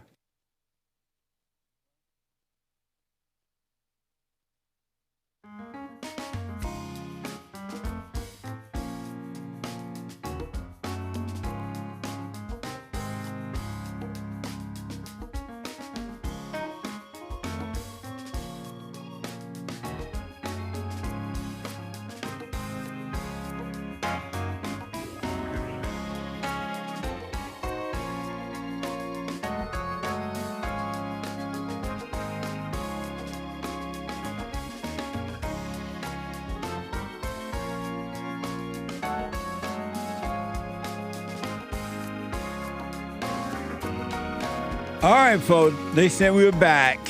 What the? Let me go to Ronnie out of Cincinnati, Ohio. It is Bible Thumper Thursday. Ronnie, welcome to the show. You're on the air. Uncle Jesse, how you doing? All is well, sir. How you? I'm doing terrific. Good, man. Good. Right on. Yes, sir. I wanted to call in. I tried calling last week, and then work got a little hectic. But you were talking about Jesus and is Jesus God and all of those quotes. Yeah. And, I was wanting you to hit on one in Matthew. It's chapter, what's this, the 20th chapter. And then if you go to the 20th verse, you'll see that two of his disciples, their mom went over to him and said, asked Jesus if he could put one of her sons at his right hand and the other one at the left hand. And he said, that's not for me to decide. That's for my Father to decide. And if he's clearly making the distinction there that he's not God and he's not his Father, it's really hard for people to still try to make that argument. You make a good point, Ronnie. It's so crazy. I understand. When I say it's crazy, I understand now how the mind works. Once you believe a lie, it's impossible to believe the truth. The truth has to show you that it is a lie. This is the truth, right? But it's amazing to me that Jesus make it clear that he is the Son and not the Father. He talked about how my Father sent me.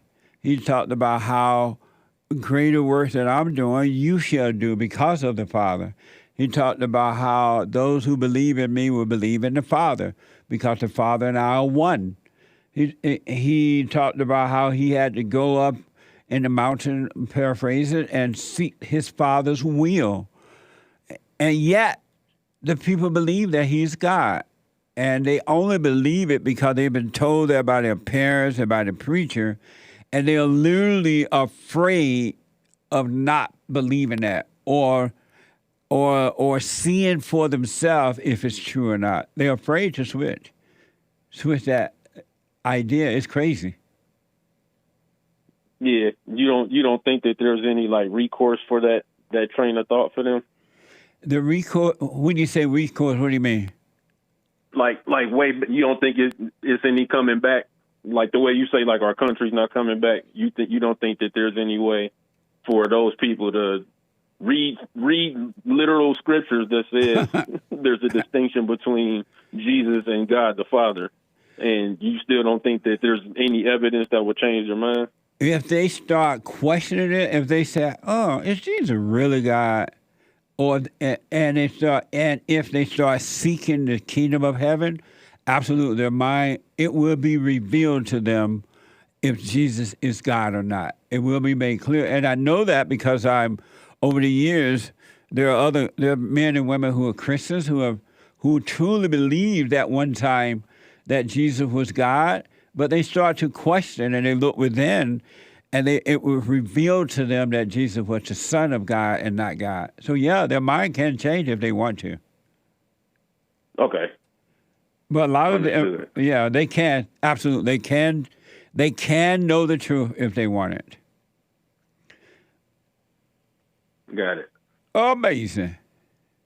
Yeah. And I was also want to know if I can answer your biblical question. Who or what gave you the impression you have of your mother and or grandmother? So for me, I would say I got it from them just because I was around them. Well, they were around me, rather. And what impression do you have of them?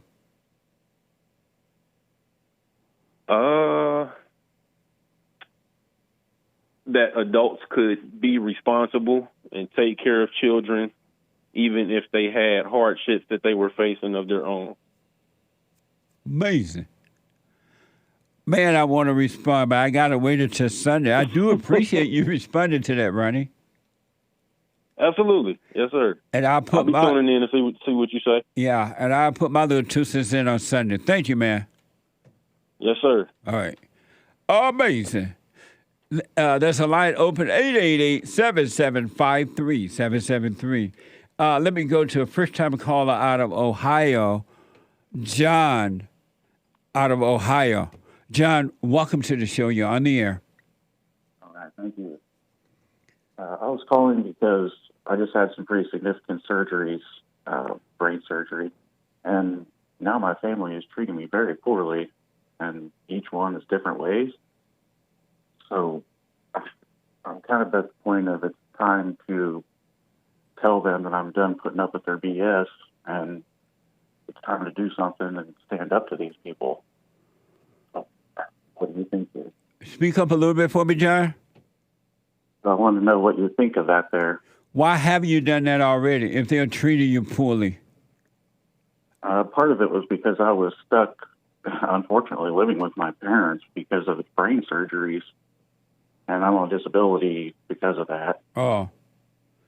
And so now I'm finally out there. And now you finally what? Now I'm finally out of there. Are you on a speakerphone or anything? No, it's just turned up. Oh, okay. John, can you hold for me? I got to take a break. Yep. All right, hold on. 888-7753-773. 888-77-JESSE. Hake is coming in with the hate news, not the fake news, but the Hake news. And I got one more hour to go. I'll be back in a moment to your phone call and super chats. Back in a moment.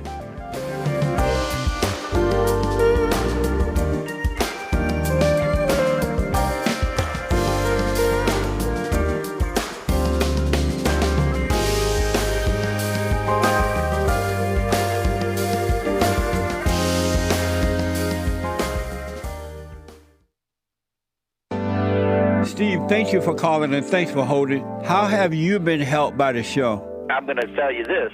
I believe you might go down in history as one of the greatest, if not the greatest, black man that ever lived on planet Earth, as far as I'm concerned. I don't know anybody before you that's been that great.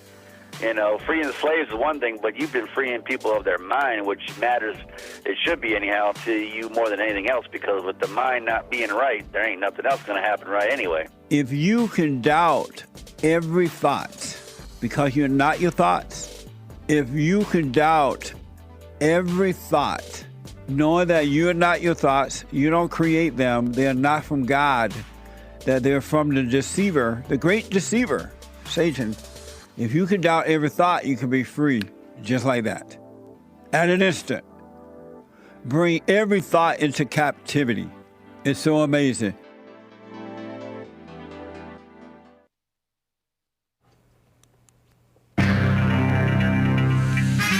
Biden is smart and capable, guys. This is the end of hour 2 of the Jesse Lee Peterson Show. JLP will be right back to your calls in hour 3 of Bible Thumper Thursday. Hang tight, callers. But first, Hake news, not fake news. There is one line open. You can call in right now to get on hold. After the Jesse Lee Peterson Show, of course, the Hake Report. And after the Hake Report, American Anchor, baby, at noon Pacific time. That Biden impeachment inquiry, it's still happening. The House Oversight Committee, according to CNN, on Wednesday, subpoenaed Hunter and James Biden, President Biden's son and brother, as House Republicans continue to search for whether the president committed an impeachable offense in connection to his family's foreign business dealings. This marks the first time the panel has directly subpoenaed members of the Biden crime family. Biden family, as they ramp up their impeachment inquiry into the so-called president. Republicans have said that based on the information that they have received, members of the Biden family have cumulatively received over $24 million from foreign nationals over approximately 5 years, including from countries like China, Russia, Ukraine, Romania, and Kazakhstan. The Bidens deny these allegations. Tracy Chapman won a country music award for her Fast Car song. Remember that one? Decades after the song's debut. That black gal, according to CNN, Tracy Chapman's 1988 hit Fast Car won Song of the Year at the CMAs. Kiss-ups. Country Music Awards. Bunch of kiss-ups. Thanks to a cover by Luke Combs that brought that tune back into the spotlight. It's a nice tune. I don't know if it's country. Whatever. Apple co-founder Steve Wozniak was hospitalized in Mexico City, according to Commie Nonsense Network. Wozniak is a tech genius, according to them, behind the early Apple computers. He fainted, though, minutes before his participation at the World Business Forum on Wednesday. Do men faint or do men just pass out and knock out? But that's what happened. So not sure about his current health status. And Biden administration weakness is putting U.S. troops at risk. Here's a quote. The president has no higher priority than the safety of U.S. personnel. That's what Defense Secretary Lloyd Austin said, according to Commie Nonsense Network, issuing a statement Wednesday after President Biden directed airstrikes in Syria targeting Iran's Islamic Revolutionary Guard Corps and affiliated groups. The strikes hit a storage facility believed to have housed weapons used in many of the strikes that had taken place against U.S. forces in the region, so said a senior military official, anonymous source. The official added they're very certain Wednesday's strikes did not involve civilian loss, so they claim. And speaking of Biden, zoo drama. What may not be so black and white? Panda diplomacy. Panda diplomacy, say the ladies at the Skim with 2 M's. Yesterday, the Smithsonian National Zoo in D.C., the swamp, bid farewell to 3 giant pandas returning to China.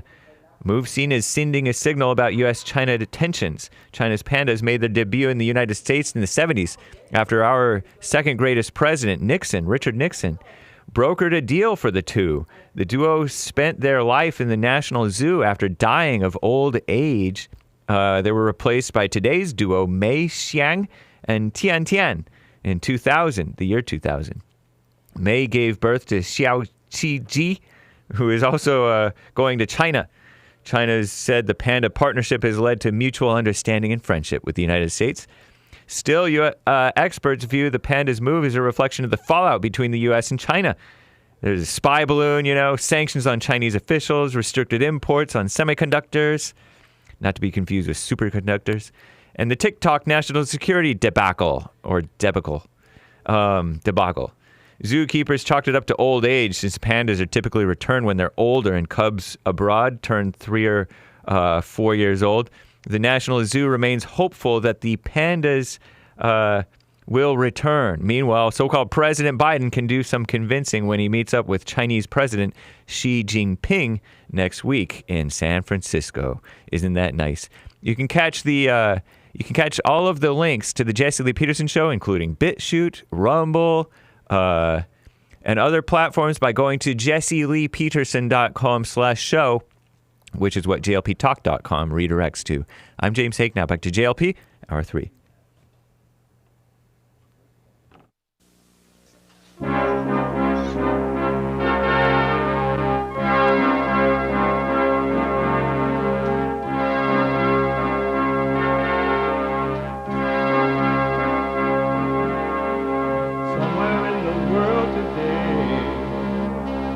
Got to stand up strong, face the truth about themselves, to understand what went wrong. I know we can find a way.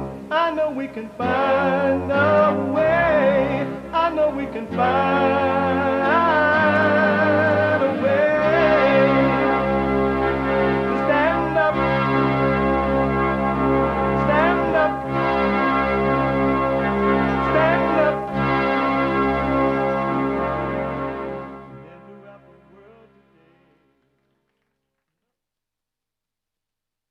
Uniting the races with truth instead of dividing them with lies. We're also rebuilding the family by rebuilding the man. I am Jesse Lee Peterson. Welcome to the third hour of the show today.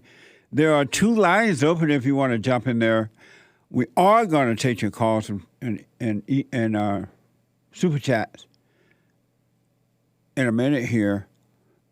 You can get involved by calling 888-7753-773, 888-77-JESSE, JESSE. My biblical question for this week: who or what gave you the impression you have of your mother and or grandmother? And I put grandmother in there because a lot of people are being raised by their grandmama. Who or what gave you the impression you have of your mother and or grandmother? We have every way that you can watch and support the show listed on JesseLeePeterson.com/show, JesseLeePeterson.com/show. And if you're out and about and you just can't sit and watch the show, you can always listen while you're doing whatever you're doing, no matter where you are around the world.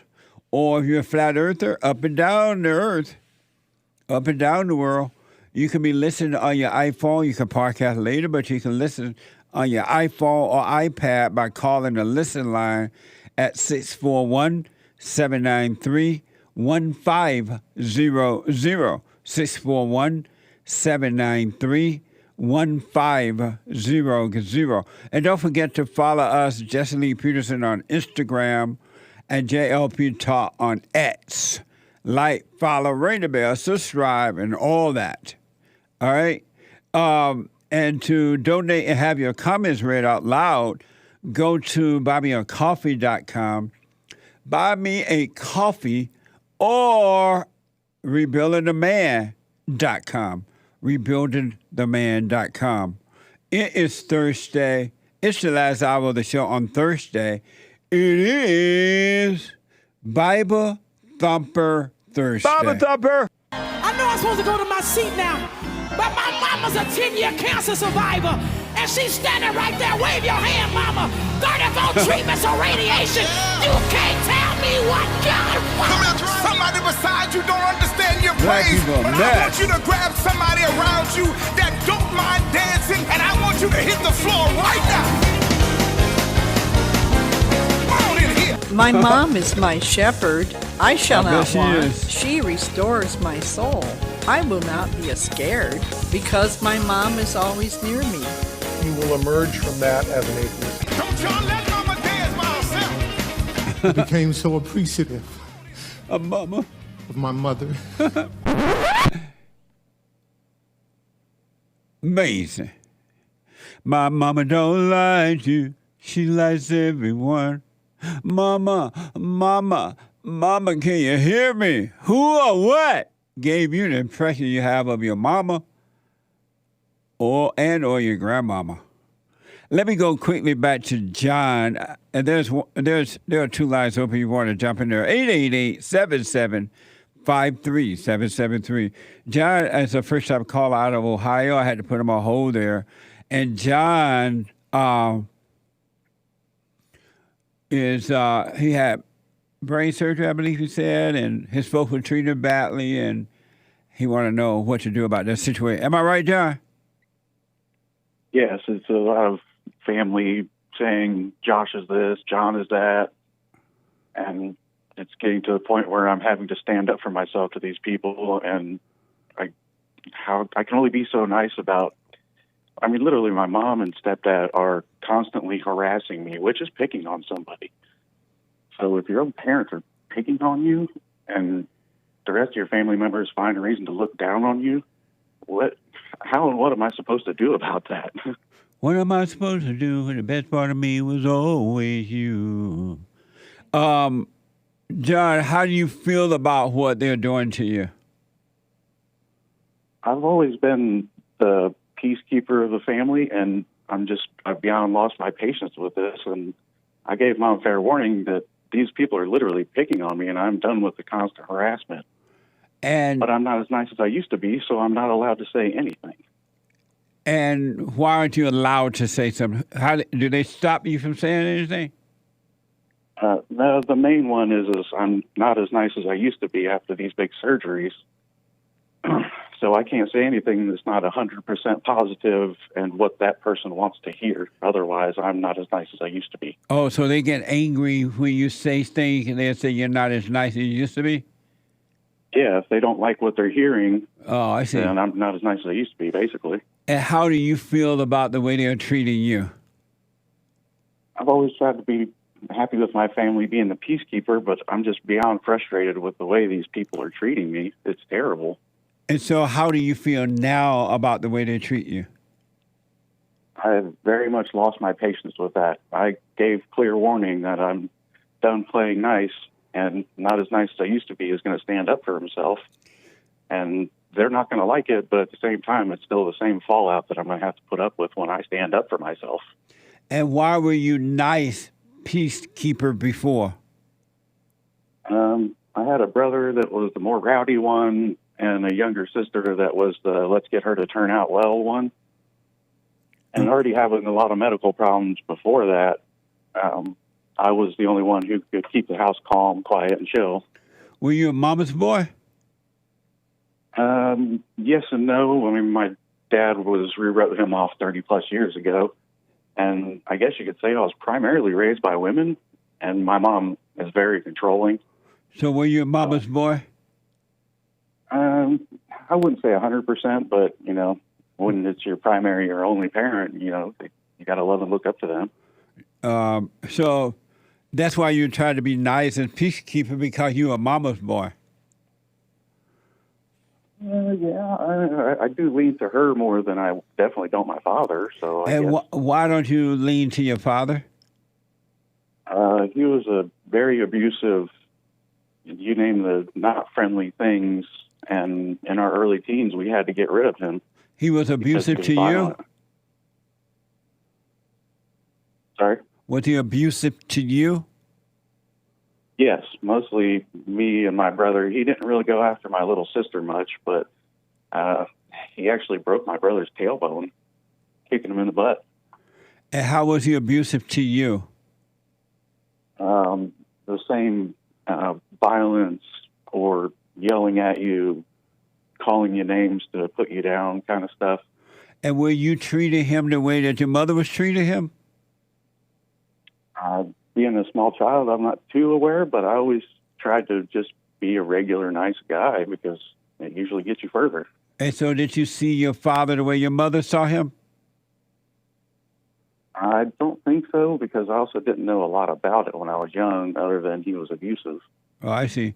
And so, John, when they are treating you in a quote-unquote bad way right now, you feel what about it? How are you feeling about it?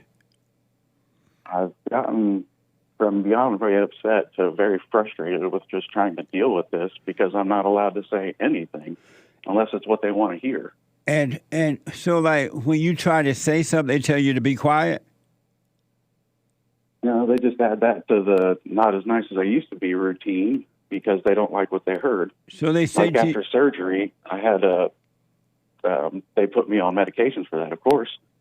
But then my sister took them from me, and then now I have this stupid drug problem that I do not have.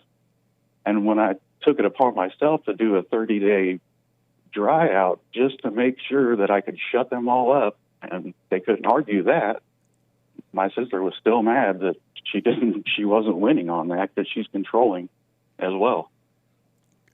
And how old are you, John? 45. 45. And so are you able to take care of yourself now? Yes, I've always been pretty much. It was more of a financial thing. I mean, I recently graduated college a few years ago, but then I had brain surgery and ruined that. So. And so now that you've had the brain surgery, you're able to work and take care of yourself? Yeah, I'm still not working, but I definitely can take fine care of myself. Oh, okay. That's not a problem. And so, like, at this point, you started to feel angry and frustrated with these people? Yeah, I think it's more frustration than true anger because I'm not an angry person. I'm a happy person. Right. And where are you getting the idea from that you're frustrated? Well, when grown adults literally pick on you, you're going to get frustrated with that because if I kept constantly harassing you with the same BS over and over and over. And who are telling you that you're picking on somebody? Who is telling you to be frustrated? Nobody really. It's just loss of patience. But how do you know you're being frustrated? I don't 100% lose my temperature, but I get really frustrated and not necessarily lash out, but at a point you have to stand up for yourself. So I'm like, look, I'm done hearing that. Well, let me do this because of time. Are you doing the silent prayer? I speak to him here and there, but I don't do like a significant prayer. But why not? You know about the silent prayer?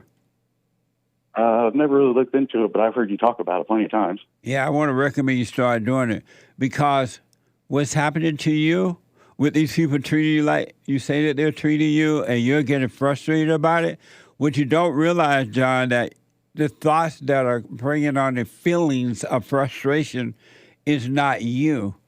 And so these people are doing you a favor without realizing or even trying to do you a favor. They're allowing you to see that there's something inside of you that is causing you to think and feel frustration. Because you do feel the pain or frustration in your body, but you're not the pain. And you're not the body, you're not the thought. And so if you can overcome the thought and feeling, you can overcome them. Because if you don't overcome them, wherever you go, you're going to run into the same spirit. And that spirit is inside of you and inside of other people are going to make you feel the same way. And you're going to be afraid to be yourself because you're going to try to avoid being mean or seem like you're mean. But if you welcome the feeling and the thoughts and just see that it's not you, it will disappear from you and the world can't touch you. But you think that the frustration that you feel is you. You think that is your thoughts, and it's not. You're identifying with them, and you're not your feeling and thoughts, John, so that's not you that's feeling that way. And once you overcome the thought, you'll be able to speak up without being angry. Yep, that's pretty much where I'm at right now. So if somebody gets smart with me, then what am I supposed to say? Because it's debatable that I'm not as nice as I used to be. What do I say? You say nothing but watch how you feel about it. You say nothing but watch what you're thinking about it. And you'll see that those thoughts are not your own and that something has made a home in your mother and your father let you down. They made you angry. And once you became angry, you became like them.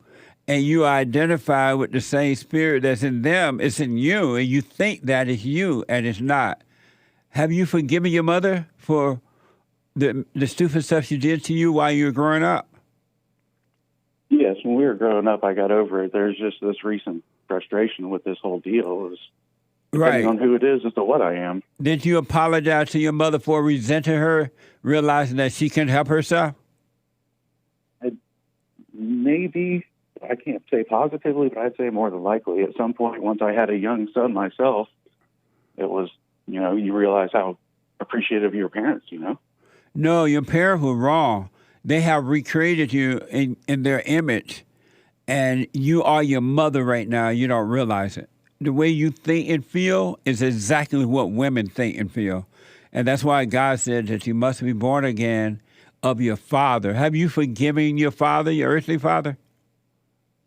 Yeah, I've forgiven and wrote that off a long time ago, so that doesn't bother me. But did you tell him that? I haven't spoke to him in 20 plus years. Why not? It was a pretty bad, we're done here, because he was abusive and all of the things. And so it was time to just get rid of him altogether because he was not a positive thing. But your mother is not a positive thing either. You still hang around her. Yeah. Unfortunately, I'm somewhat reliant on them. But when I have to stand up for myself and say, I'm done with you picking on me, what else could I possibly do than say, I'm done with you picking on me? You can tell them, hey, y'all need to back off, but you got to not be angry at them. Yeah, yes, I can see it's very hard, I gotta say. It won't be hard once you truly realize that, yes, they are wrong, but you're wrong for being angry because it's the anger, which is the nature of the devil, that is controlling you. You are as wrong as they are because you're overreacting and you're judging them, and that's why you're having a problem. But if you forgave them, they could not make you feel any kind of way at all. Yeah, I think we're going to end up there. It's just right at the moment, it's time for me to stand up for myself, and they don't like what they're hearing. Yeah, but if you're standing up without anger, it doesn't matter what they like or not. I think it's more patience and frustration, and I'm not really truly an angry person in general. It's just frustration more than anything. Frustration is anger. It's the nature of anger. Yeah, I could see that. And John, you need to call your father or FaceTime with him and forgive him. Your father loved you. It's just that he couldn't deal with your mother because your mother is just like his mother. And he never overcame her mother. He's never, as far as I know, overcome his mother, so he couldn't deal with your mother. Right, yeah. Yeah, she's very controlling. All the people in my family are controlling. Yeah, and so he loved you. It's just that he couldn't deal with your mother, and your mother turned you guys against him. And so you guys treated him with the same judgment that the mother was treating him with because you guys unknowingly identified with the mother. But your father loved you, man. You need to call him and apologize for resenting him, and you'll be free. But he's never apologized for abusing all three of his children, including breaking his son's tailbone by kicking him in the butt. He doesn't need to. You need to forgive him so that God can forgive you, and God will make you free. Yeah, I guess it's good to have more ways to look at it. So thanks for taking my call, and I'll just keep thinking about it myself. We'll do this silent prayer so you can come out of thoughts.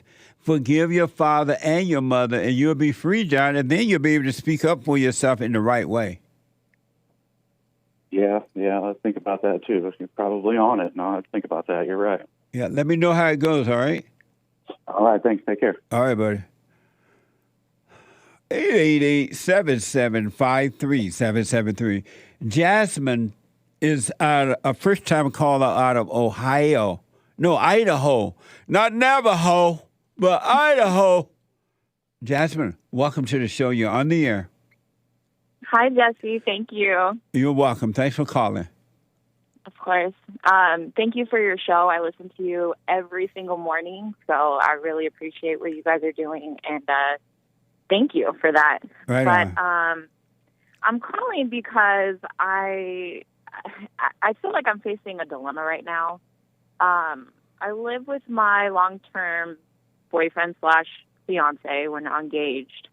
And my family is out of state. And then I had a cousin pass away last week, and the funeral is this weekend.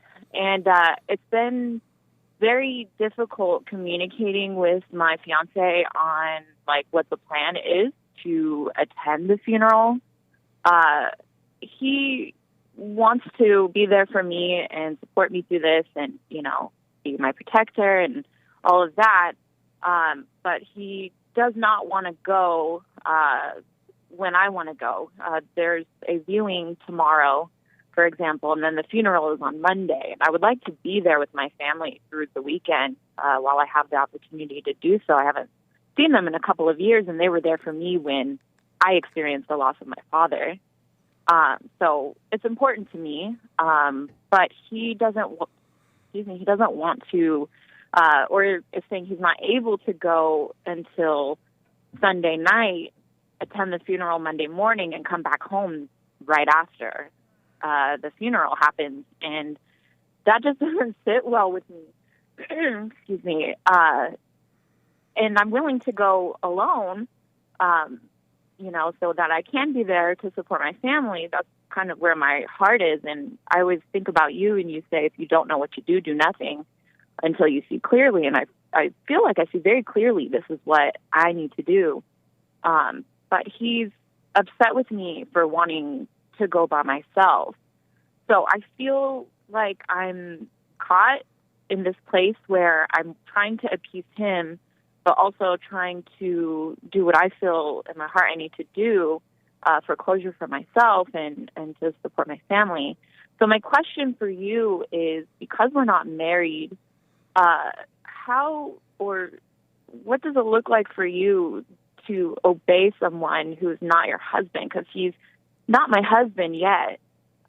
He will be. And I try to look at it from the perspective of, what would I do if we were actually married and we had that commitment versus us being in an engagement, because my instinct is telling me to go ahead and just go because I don't want to have regrets in that area. But at the same time, I want to obey him and make him happy. I don't want him to be displeased with me for my choice.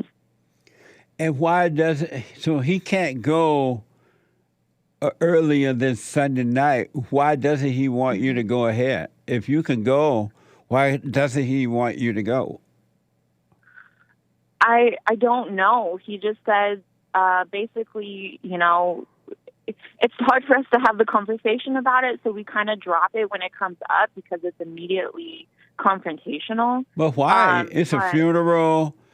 I understand he might not be able to go any earlier than he can go. It's not his family. And you can go. I don't know. Why would that even be a hard conversation? I honestly, Jesse, I don't know. I feel like, because he'll make the comment like, oh, well, fine, just go without me, go have fun, go parlay. And I feel like he has a misconception of what it's actually going to be like. I'm not sure. My brother is there. I haven't seen my brother in over 2 years. I moved here to be with him, and I haven't seen my family. And so for me to go and spend 4 days, with my family without him, he feels like that's a problem. And I don't really know specifically why. But why don't you ask him? Why haven't you asked us? Well, what is the problem? Why do you not want me to go? Since you can't go now, it is my fault. Yeah. They are my faults. Why don't you want me to go now? Why don't you ask him so you can get understanding? I will ask him. I guess I assume what the problem is, and like I was saying, I feel like he thinks that it's going to be something that it's not. And did he say that? He said it indirectly by saying, "Go have fun," go hang out, go kick it. But if he said, "Go have fun and go do what you got to do," why are you assuming he's meaning something else? I guess because he's not sending me off lovingly. He's just, he's upset with me, and he's not, we always kiss goodbye. There's no kiss goodbye. Like he's clearly upset with me. But about wanting to go to the funeral? Yeah. Why would he be upset about that? I don't know. He just made the comment that he didn't think or didn't know that we were in that type of relationship where we go and do things without each other. Why are you with a man that you can't even communicate clearly with? Whew, that's a loaded question. I do love him. I've known him for a very long time, since we were kids. Why are you with a man that you can't even communicate with? What do you think it'll be like once you get married? Why are you with a man that you can't even communicate with? Yeah. No, that was a question. Yes, I understand. I don't know, Jesse. I feel like, we didn't have to, like you say, you shouldn't have to work on a relationship. You should, things should just naturally happen, and everything up to this point has just naturally taken place. And I think that these things are just now starting to come to the forefront, our issues on communicating and things like that we're, I guess, facing for the first time. I'm not sure. I feel like I tried to show grace because no one is perfect, especially me. And I feel like we both have a lot of growing to do. We both forgave our parents, but I feel like we still both have resentment towards our parents, even though we forgave them. So I feel like we both have anger still, and neither of us really knows how to get rid of it or how to overcome that. So, do you have kids with him? We don't have any living children. No, we lost a baby last year. Oh, okay. And so, why are you with a man that already you cannot communicate with? Do you think you're going to get better? Yeah, I suppose I do feel like it will get better. What makes you think about, it's going to get better? Why do you think it's going to get better? And if you notice your relationship with him is not getting better, it's only getting worse, why do you think it's going to get better? I guess I feel like it's going to get better because I see him working on himself and trying to improve. He's always wanting to be better. And same with myself. You know, we both have these goals to be better, communicate better. You know, we have a clear vision in mind of what we want our future to look like, and it aligns. And where is the future? It doesn't exist. And so how you have a goal with something that doesn't exist, and you're trying to make something that doesn't exist work? I guess the answer to that is we're just trying to work on what's right here in front of us. By doing what? And what's, by showing each other grace and understanding that, you know, things are not perfect, but there is no such thing as perfect. But you know, that's not going to make your relationship better at all. Mm-hmm. It's going to only get worse. You're not overcoming anything. You're just adding on, and each add-on is making the relationship get worse. It's not going to get better that way. Making a goal, setting a goal to make the relationship get better is not going to work. A goal is just an idea. It's not going to make anything work because you guys are not allowing it to happen on its own. Mm-hmm. You're trying to make it happen, and you can't make a relationship happen, period. Mm-hmm. Yeah, I guess that it's hard to put in words, but I guess we see things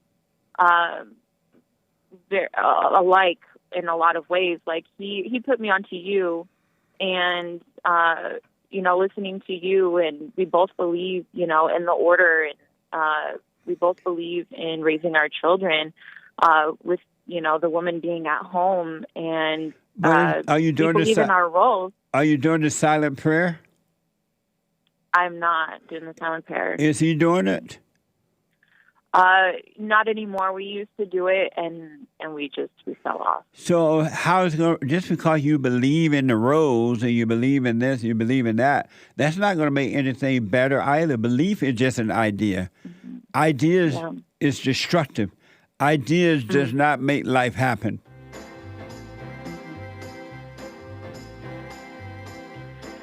Yeah, that makes a lot of sense. So what do you suggest? Hold on a minute. Hold on for me. Can you hold, Jasmine? Yes. Hold on. The treasure chest is now open on D-Live. And when I come back, folks, I'm going to call and your super chats. I had an amazing package put together by my producer, Sean. I haven't taken one. It was so amazing. But we had issues this morning and whatever. Let me take a quick break. Back in a moment.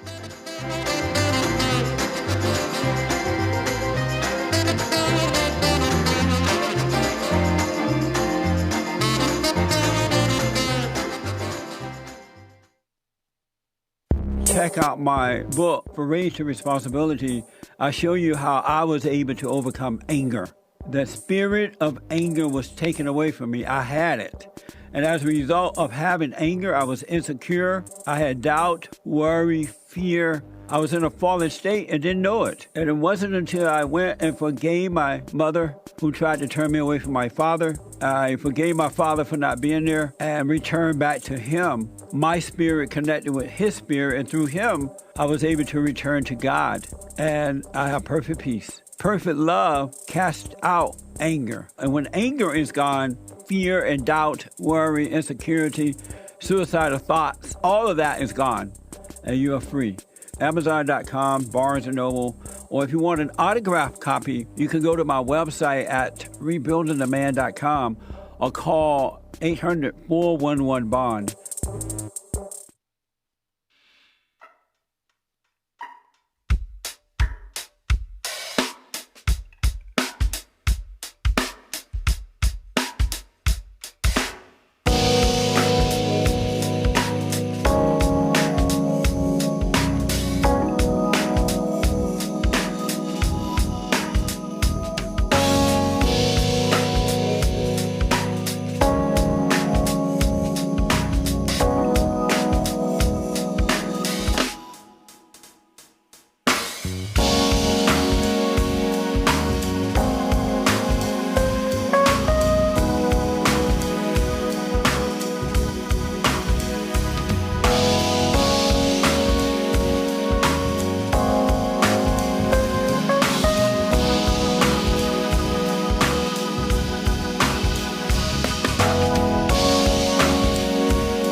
(888-7753-773).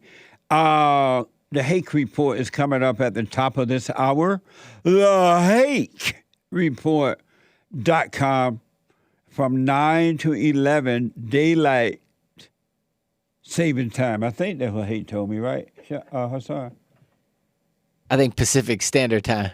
Oh, Pacific Standard Time? But I like the day. It is. Oh, it he is, said Pacific Standard Time?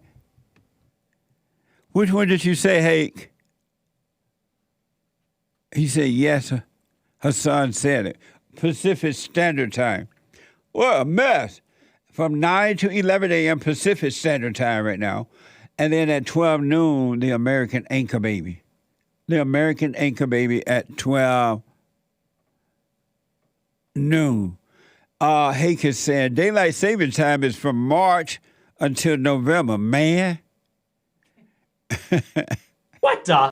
And standard time is from November to March. Man, what the? And we have the best counseling service on this side of heaven. I do it myself by phone, Skype, or walk-in.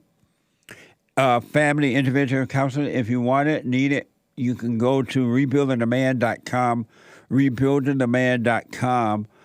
or call 800-411-BOND, 800-411-2663. All right?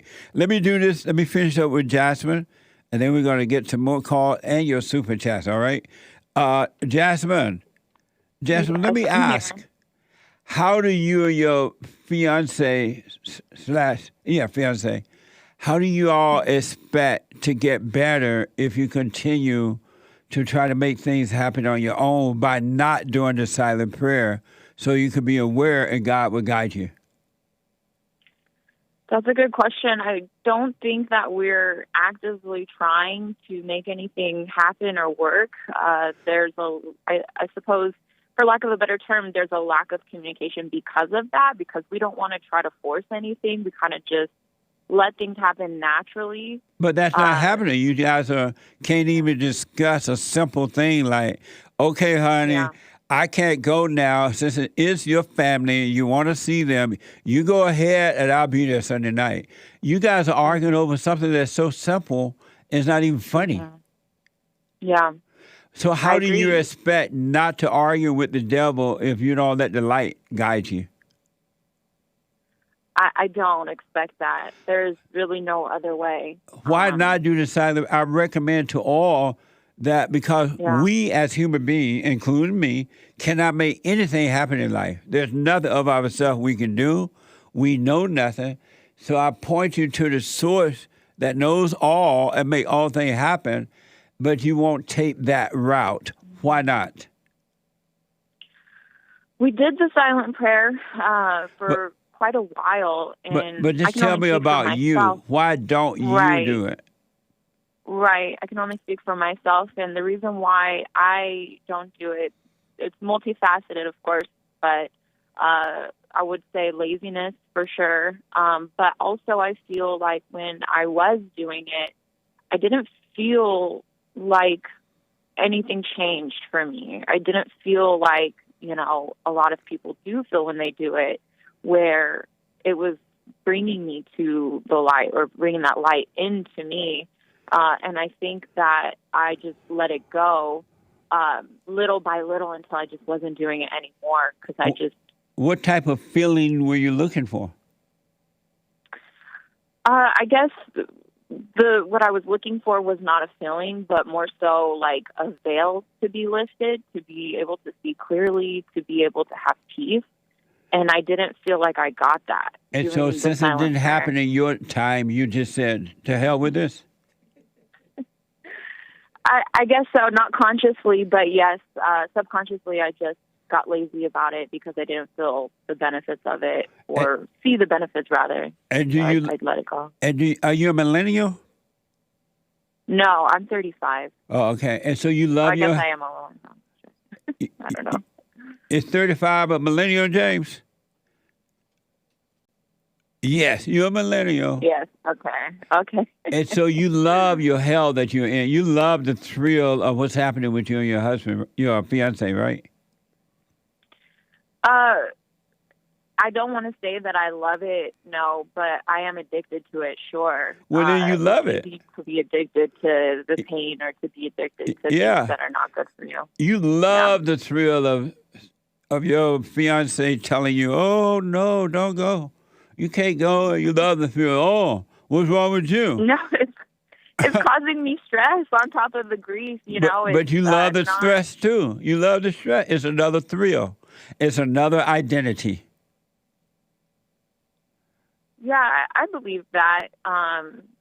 You know, my whole life I've dealt with, you know, depression and just always sorrow and sadness and until, you know, God lifted this veil for me, and then I could at least see that I was in this state, the fallen state rather. Right. But I don't think I've ever been completely out of it. It's improved significantly. And most days I want to say, yes, I am free from that, but I'm definitely not. You're never free from it. You're still in it because you gave up the light that would have taken you out of it. And you're still deeply in it. And the one thing I do want to promise you, that if you and your fiance don't seek the kingdom of God first by overcoming the thoughts and the feelings, your marriage is not going to work. You're just going to have more hell. It's going to get worse once you get... You think it's bad now, and it is. It's going to get worse when you get married because you're getting married in hell. You're already living together, hell. You're already disagreeing, hell. You're already refusing to seek the kingdom of God in the right way, hell. So it's just going to only get worse. It's not going to get better.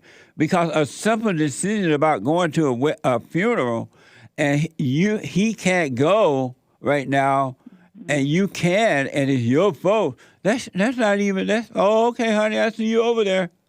Oh, I might not make it at all. That's not even an issue. So unless you do the prayer and overcome him, overcome the world, or he does it and overcome you, it's only going to get worse. Yeah, I believe that. Thank you, Jesse. So I would recommend that you do the silent prayer so you can be honest with him without judging him, and you will see the right way to go. Because right now you're going down the wrong road. Yeah. Okay. I will. I'll start doing the prayer. Have you returned to your father yet? Yes, my father passed away 5 years ago. Oh, okay. And I was able to forgive him before I even knew I needed to forgive him. And how about your mother? My mother, I went to her and I forgave her as well, to her face, for for all the things, keeping me from my father, etc. And that went well. She received it well, but I still feel a lot of resentment towards my mother.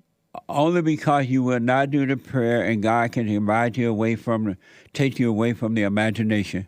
You're still believing in thoughts, and you still think the thoughts and feelings are your own, and they're not.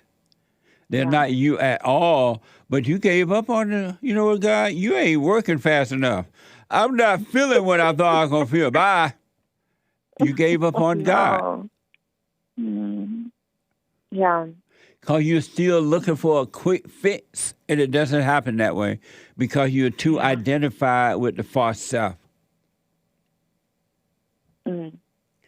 So what I would advise you to do, go do what you want, of course, but go back to the silent prayer and stay with it and have an honest conversation with your fiance.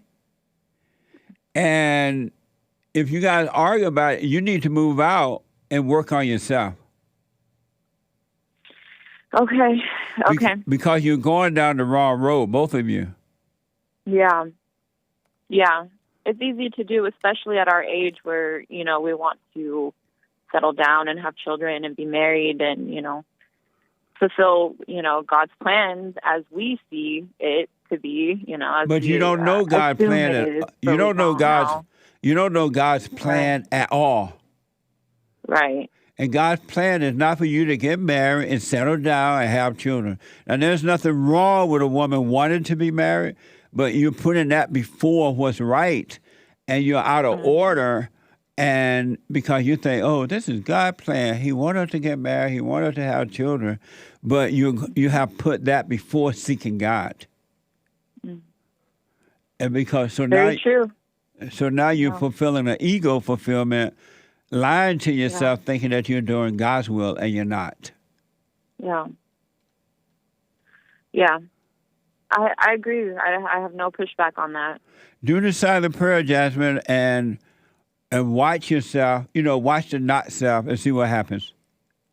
Okay. And I then- will, Jesse. Thank you so much. And then have an honest conversation with your fiance. Hey, I want to go now. I can go now. Since you can't make it, I want to go. And don't argue with him. Let him argue, but don't you argue. Because it's something else going on there. He should, and I don't know his side of the story, so I can't speak for him or against him. But this thing between you and him is not working. Right. So in closing, would you say before the couple is married, a woman should still be obedient to the man that potentially will be her husband? What does that look like? It's when you don't resent him, even if he's wrong. Let's say he's wrong, he's weak, he's beta, and you don't resent him for those things. You will see how to deal with him in a perfect way. It won't be rebelling. It won't be playing a game or anything, because you won't be angry. But you need to work on you so you will change, and the light of God will show you how to deal with him in the right way. Mm-hmm. Okay, Jesse. Thank you. I wish you well, Thank you so Jasmine. much. I really appreciate it. Thank you, Jesse. I wish you well, too. I love you guys. You guys are doing amazing work. I really, really appreciate you. You're welcome. Let me know how it goes. I will. Thank you. All right. Super chat. Super. Dano bought a coffee on buymeacoffee.com/JLP Talk. It's a super chat. Jesse, check out the music, such and such. God bless. Thank you. I will. He'll send it to me, and I will. Rocky the Mexican, ! Mexican flag emoji. Bought a coffee. Hi, Jesse. He black. Question. What are your thoughts on celibacy and abstinence? Nowadays called and seed retention. What the? Does it strengthen our spirituality with God? Ask the experts too. Thanks. What the? No, it doesn't at all. You can stop having sex right now and never have it again. You will have more energy. You'll be able to, move about. But the only thing that's going to change your relationship with God, strengthen, as you say, is that you must be born again of Him. You need a new nature. You need to die from the ego. Having sex or not having sex is not going to do that. It's because sex is just used as an alcoholic would use alcohol, or a drug person use drugs, or a serial killer kill people. It's just another form of thrill of trying to make yourself feel good. So the only thing, as I said, going to change that, you must be born again. You must return to the Father. Thank you, though. Amazing question. I appreciate it. I second that. I second that emotion. So good. Oh. With his high-pitched voice. Someone bought you 50 coffees. Thank you, Rocky the Mexican. Thank you. If Jesus could forgive his betrayer, someone asks, his accusers, his torturers, his crucifiers, you can forgive your mother and father. I guess that's not a question. That's a statement. JLP's message is fact. Prove him wrong and try it. And you're absolutely right. Just think about this. Christ, the Son of God, dealt with every evil spirit inside of a human being that you can ever think of. And some you're never going to think of, right? He was amongst them. He dealt with them. He ate with them. He had some good old wine with them. And he knew what they were doing. He knew it. But he also knew it wasn't them. That something which was evil spirit had made a home in them. And he never judged. Because he knew that it wasn't them. And likewise, when you get to know yourself, you're going to see something else is driving you. And you're going to stop judging you, and it would be impossible to judge anyone else again, no matter what happens. As in Romans 7, Paul says, I do not understand what I do. For what I want to do, I do not do. How many do Paul going to use? He must be the Jew. What the? For what I want to do, I do not do. But what I hate, I do.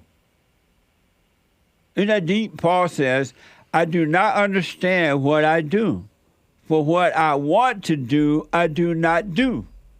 But what I hate, I do. That's how every human being is, because something else is driving you.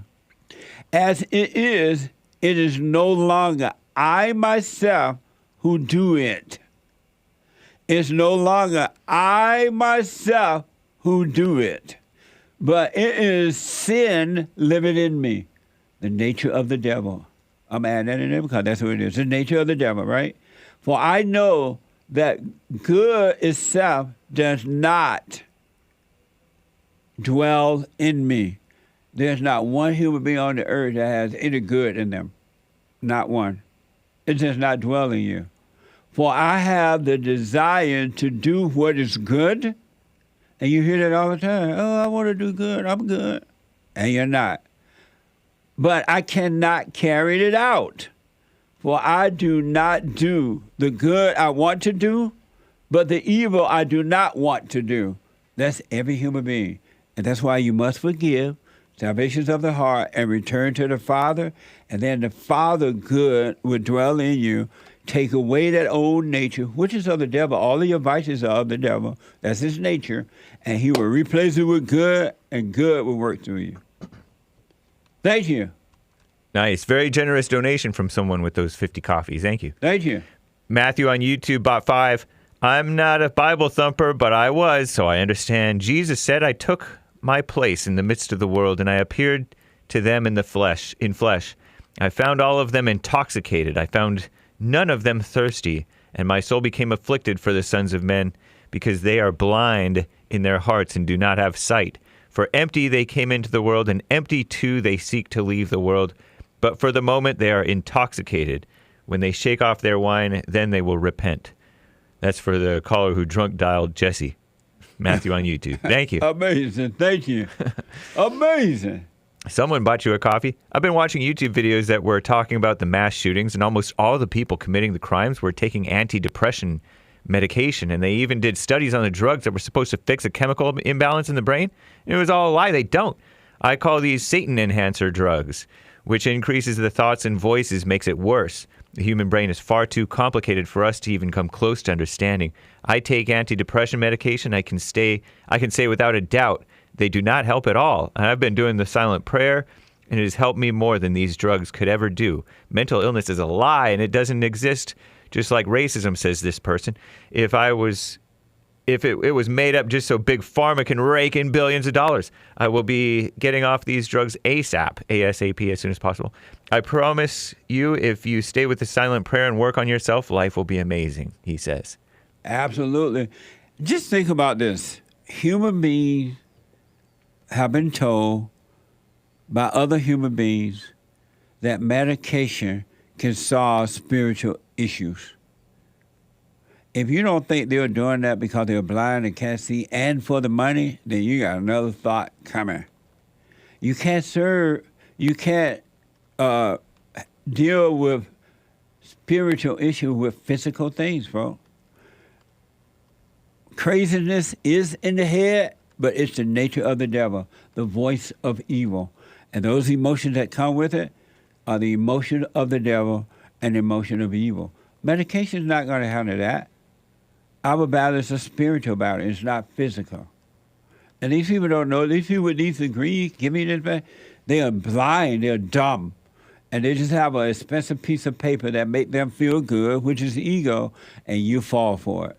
Take control of your own life. It's amazing. Thank you. Gregatron bought a coffee. Hey, Jesse, I want you to interview Greg Henderson, the guy who sings these country music songs that we play Tuesdays. Nice. I want to know what his thought process was when he wrote Cotton Mill. That's one of my favorite songs. Please and thank you. I appreciate that. We'll look into it. Thank you. Evgeny Crosby with a diamond, new home in Beverly Hills. Thank you, man. I don't know if that's his entire super chat, but that's all I have. Thank you. Appreciate it. Yeah.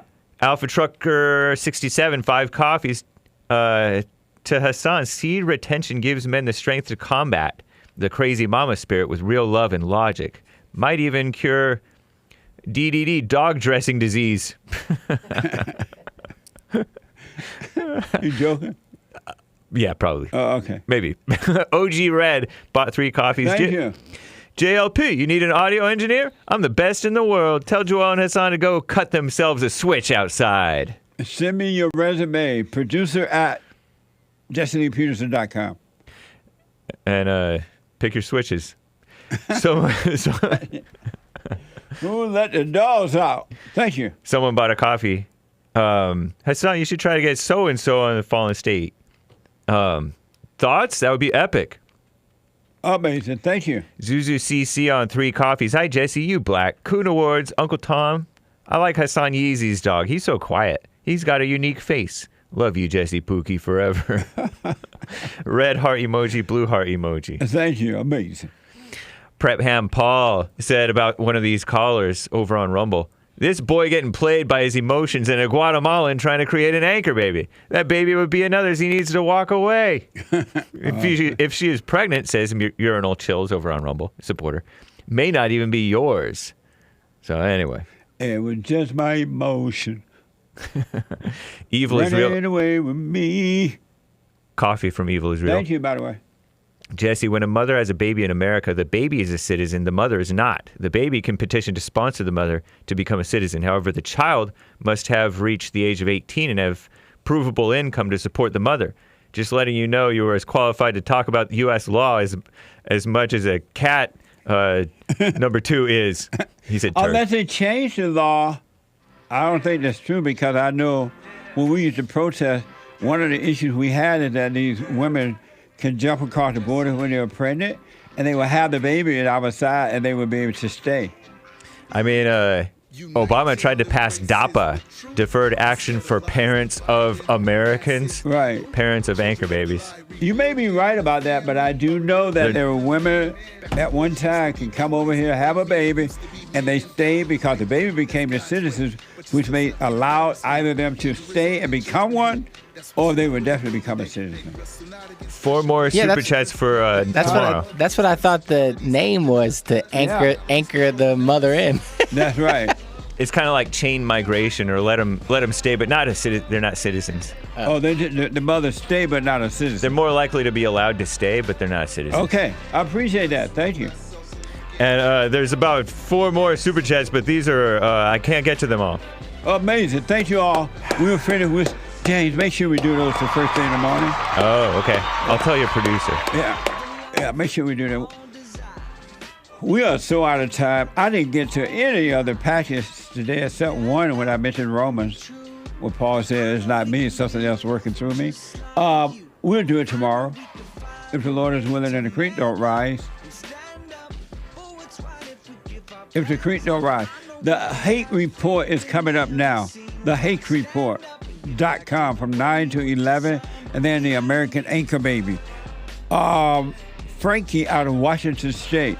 Alex, a first-time caller out of Michigan. Rick out of Virginia. And the caller that just dropped, I'm out of time. I'll be back tomorrow if the Lord is willing. Open line Friday tomorrow. Have a good day, folks. And thank you. Joe out Friday here. Look, stand up. We got fighting to do. We gotta show him who boss. He put a Viking in you. He put that lightning in you. Igniting the truth.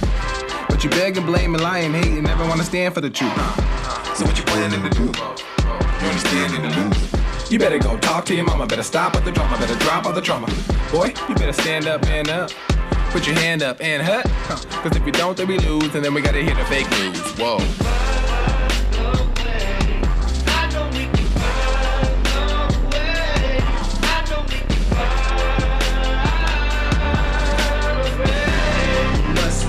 So you get something went wrong, but it's the truth about yourself and just seek first God's kingdom, cause you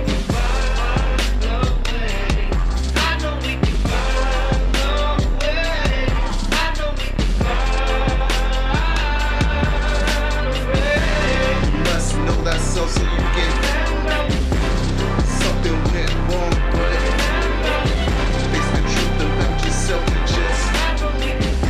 seek first God's kingdom, cause I know we can find a way. I know we can find a way.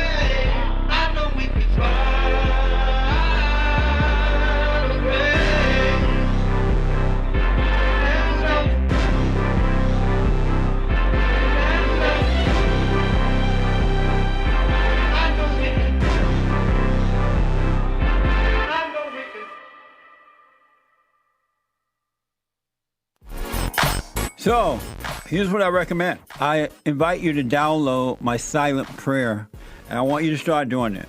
You just download it, get the points of how to do it, and then after a while, you just do it on your own. It's going to point you in the right direction that your life will be returned to you from God. He will give you your life back, because anyone and all people who has anger, they're not themselves. You are the person that you are angry at. That's why it's so important to get to know yourself so that you can see who you're angry at. And if you're doing the hooping and hollering prayers and things like that, some people get up, oh, praise the Lord, hoop and holler, bless my mama, bless my daddy. Continue to do it. Do both. You will see if you want to stay with the hooping and hollering, or do you want to be still and know God. So my gift to you, no charge, at rebuildingtheman.com/church.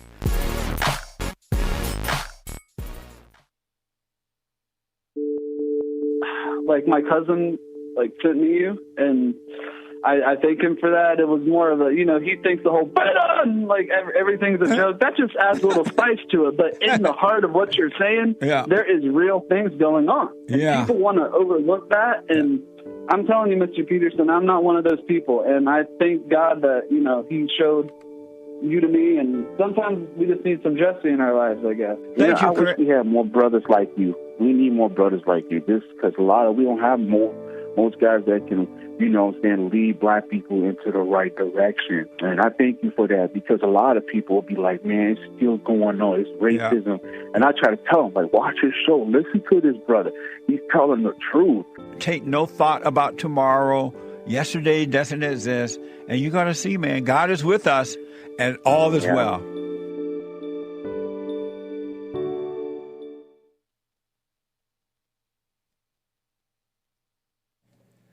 Thank you, Jason.